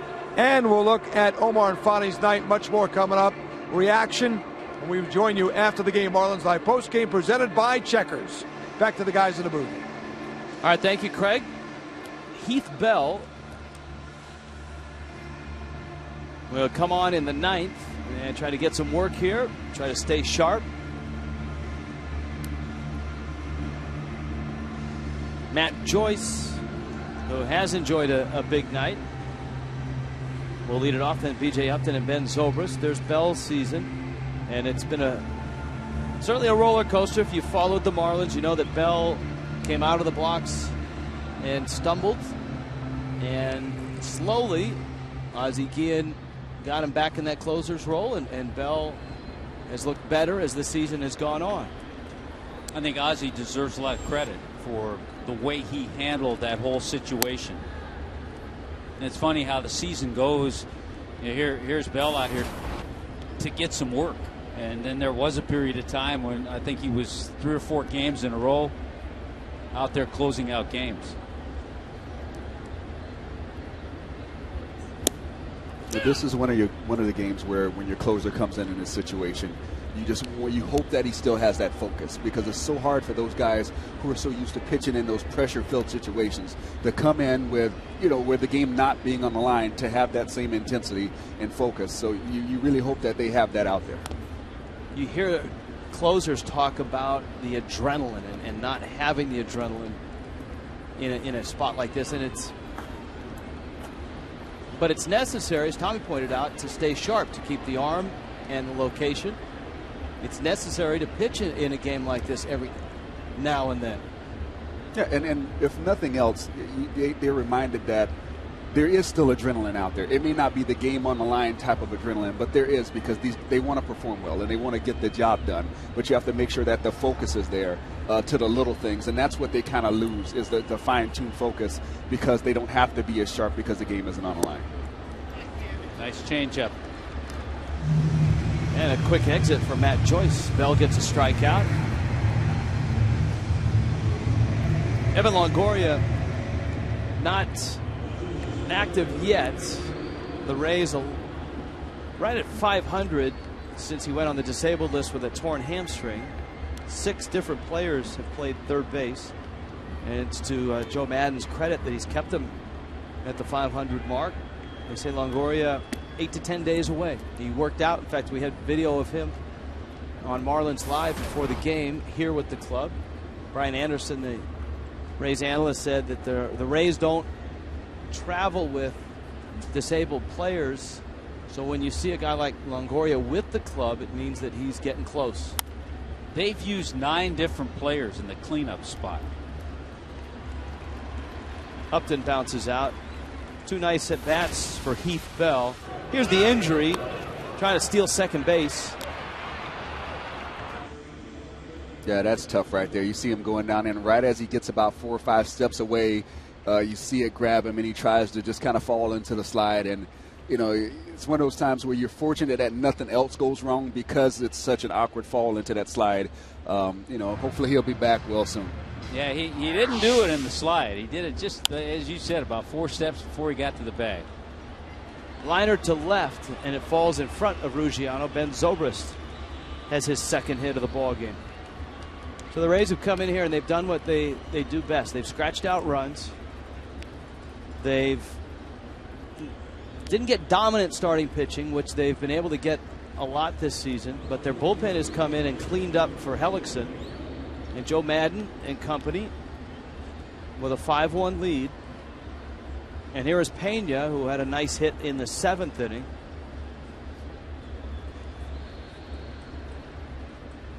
The Marlins knocked around Ryan Webb in the 7th. Pena doing what he does best. He has an RBI base hit and 2 walks.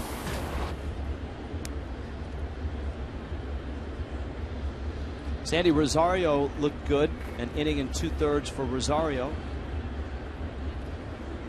Gave up just a hit, didn't give up a run. Webb was charged for 2 runs. Nolasco 3 runs in his 6 innings.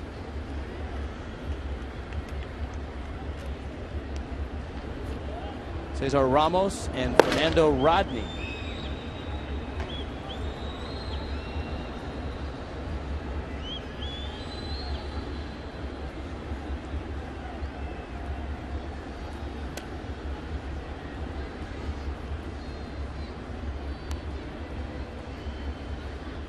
Tell you what, Fernando Rodney is one of those guys you don't want to see in the game like this. The guy can throw mid-90s with a great power changeup or split, whatever you want to call it, that just disappears on you. So, you know, you see him down there warming up, and if it's your bat coming up, you go, man, got to tighten up the laces here and grip run out. It's one of the things that the Rays have done exceptionally well under a tight budget, but keeping themselves near the top of the East, getting themselves into the postseason. 3 of the last 4 years in the postseason, and they've done it with a variety of different closers. J.P. Howell in 09, Troy Percival 08, Rafael Soriano 2010, Farnsworth last year. Farnsworth is hurt this year, and now it's Rodney. That's amazing. Well, the one thing that I take away from Joe Madden and his staff is they work. They're not lazy about trying to acquire players. So often you see teams pick up guys based on someone's record or someone else's opinion of them. They actually seem to go and take the time to really review the guy, see how he fits into what they're trying to do as a team. I think the ironic part about that with all those closers, here they've been in the American League East, and every time they go into New York, they see the same guy. Mariano Rivera. Yeah. And the Yankees are saying, who do the Rays have this year? Well, the Yankees went and got the Rays guy, and now he's setting up, or was setting up. Yeah. Soriano for Rivera. 1-2. Bell bounces one up there. Buck smothers it. And it's 2 balls and 2 strikes. This game, now the Marlins really know what it feels like to play in the American League East because this game is creeping up on 4 hours. Yeah, this is by far one of the longer contests I've seen this year. It's definitely not been indicative of how the Marlins have been going through games. This one kind of hit a snail's pace somewhere in about the 5th or 6th, and it's been crawling ever since then. Well, the Marlins a couple of 2.5-hour games against the Braves. First 2 games of that series. Pena fouls it back. Safe to say this has gone on at a laborious clip.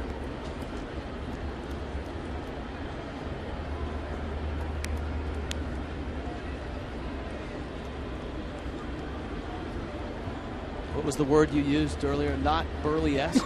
Not Burley-esque. I'm still afraid to try that one. Well, come on. I mean, with the camera 12 and the Clevelander out there, I think burlesque, you can use it sparingly on the telecast. A little roller. Fonte gobbles it up. You can always go with Traxolish. There you go. It's a much safer way to do that. Marlins down to their last swings and down 5-1.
AT&T, the nation's largest 4G network. AT&T, rethink possible. And by Checkers, feast on.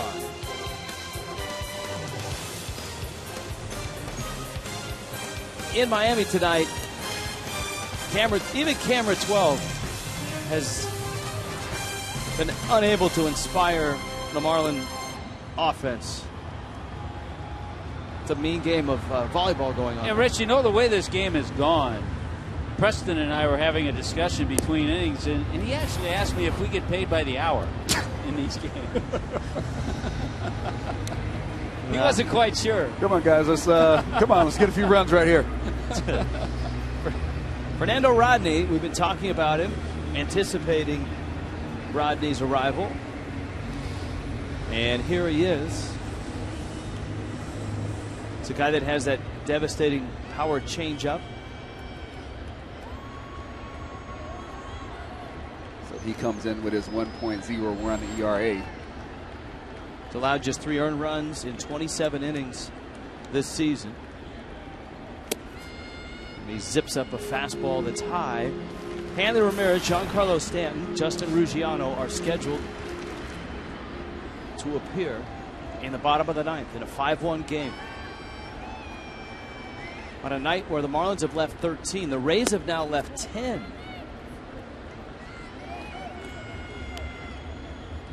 But the Marlins certainly had opportunities to change this game early when Jeremy Hellickson was uncharacteristically wild. He walked a career high 7. And he lasted just 4 1/3. And the Marlins got him for just a run. You know, right there, even though Hanley's automatic taking, I would still like to see him do his setup, because that's the only way you get a feel for it. You get nothing out of standing there taking a pitch when you don't move at all. That's a nasty changeup. Yeah. But I mean, even if you're going to take a pitch, you still do your setup. You get ready the same way. So and your regular approach. Yeah, you get that feel for it. Because you accomplish nothing by standing there just letting the guy through, because you don't see the ball the way you're going to see it if you're going to attack it.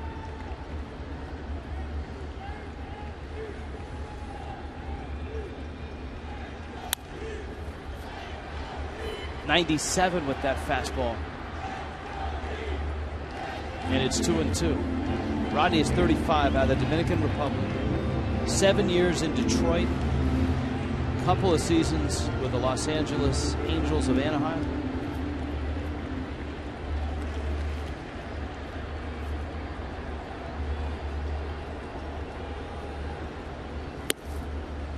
And he just rearing back and winging it, and then every now and then mixing in that changeup. Well, that's what makes him so tough. He's actually only a 2-pitch pitcher, but those 2 pitches are really plus pitches.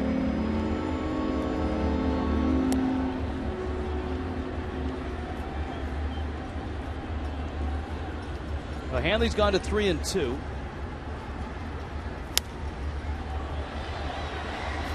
And he was on that changeup and fouls it off.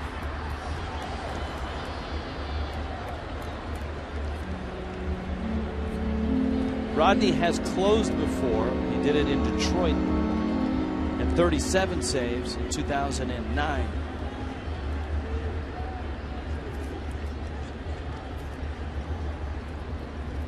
Appeared in the World Series with the Tigers in 06.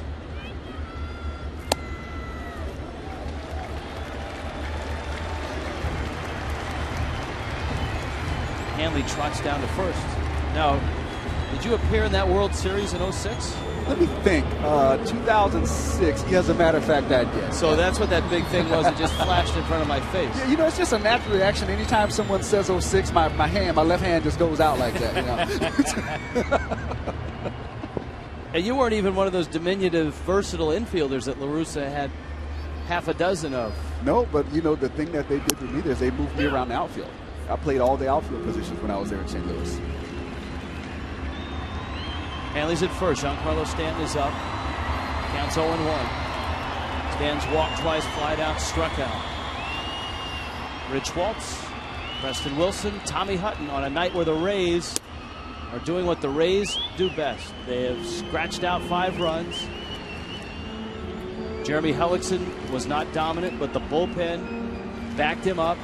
And the Marlins are in a woeful slide with runners in scoring position. The Fish have stranded 13 in this ball game, coming off a 3-game sweep at the hands of the Braves, in which the Marlins scored all of 3 runs. So 4 games, 4 runs for Ozzie Guillen and the Marlins, who 3 days ago were tied for first place. And Stanton hits a chopper up the middle. 1 there, 2 there. And there are 2 outs. Elliott Johnson and Ben Zobrist turning the double play. About the only good news to come out of this one for Fish fans, the fact that we've raised some money for the Home Run Challenge. $11,000 raised, 1 home run hit in this game, and it goes to prostate cancer research. To make a donation, call 800-798-CURE or go online to pcf.org.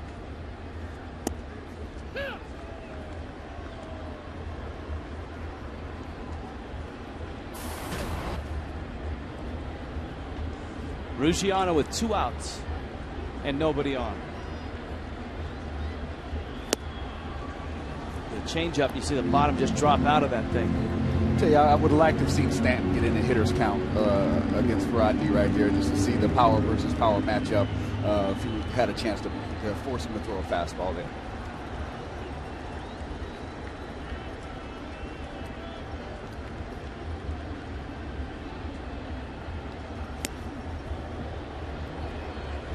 Rodney misses up, and the count's 1-2. So the Rays, who even without a little over a month without Evan Longoria, have somehow been able to stay at the top of the American League East. Looking for win number 33, and they get it, and Fernando Rodney finishes. Not a save, but still an impressive night from the Rays bullpen. And Tampa Bay now 33-25 will sit alone in first place. With Baltimore losing to Philadelphia tonight, the Rays have first place all to themselves in the American League East. Joe Madden, Fernando Rodney, and the Rays beat the Marlins 5-1. The Marlins' offensive woes continue tonight. Marlins Live presented by Checkers.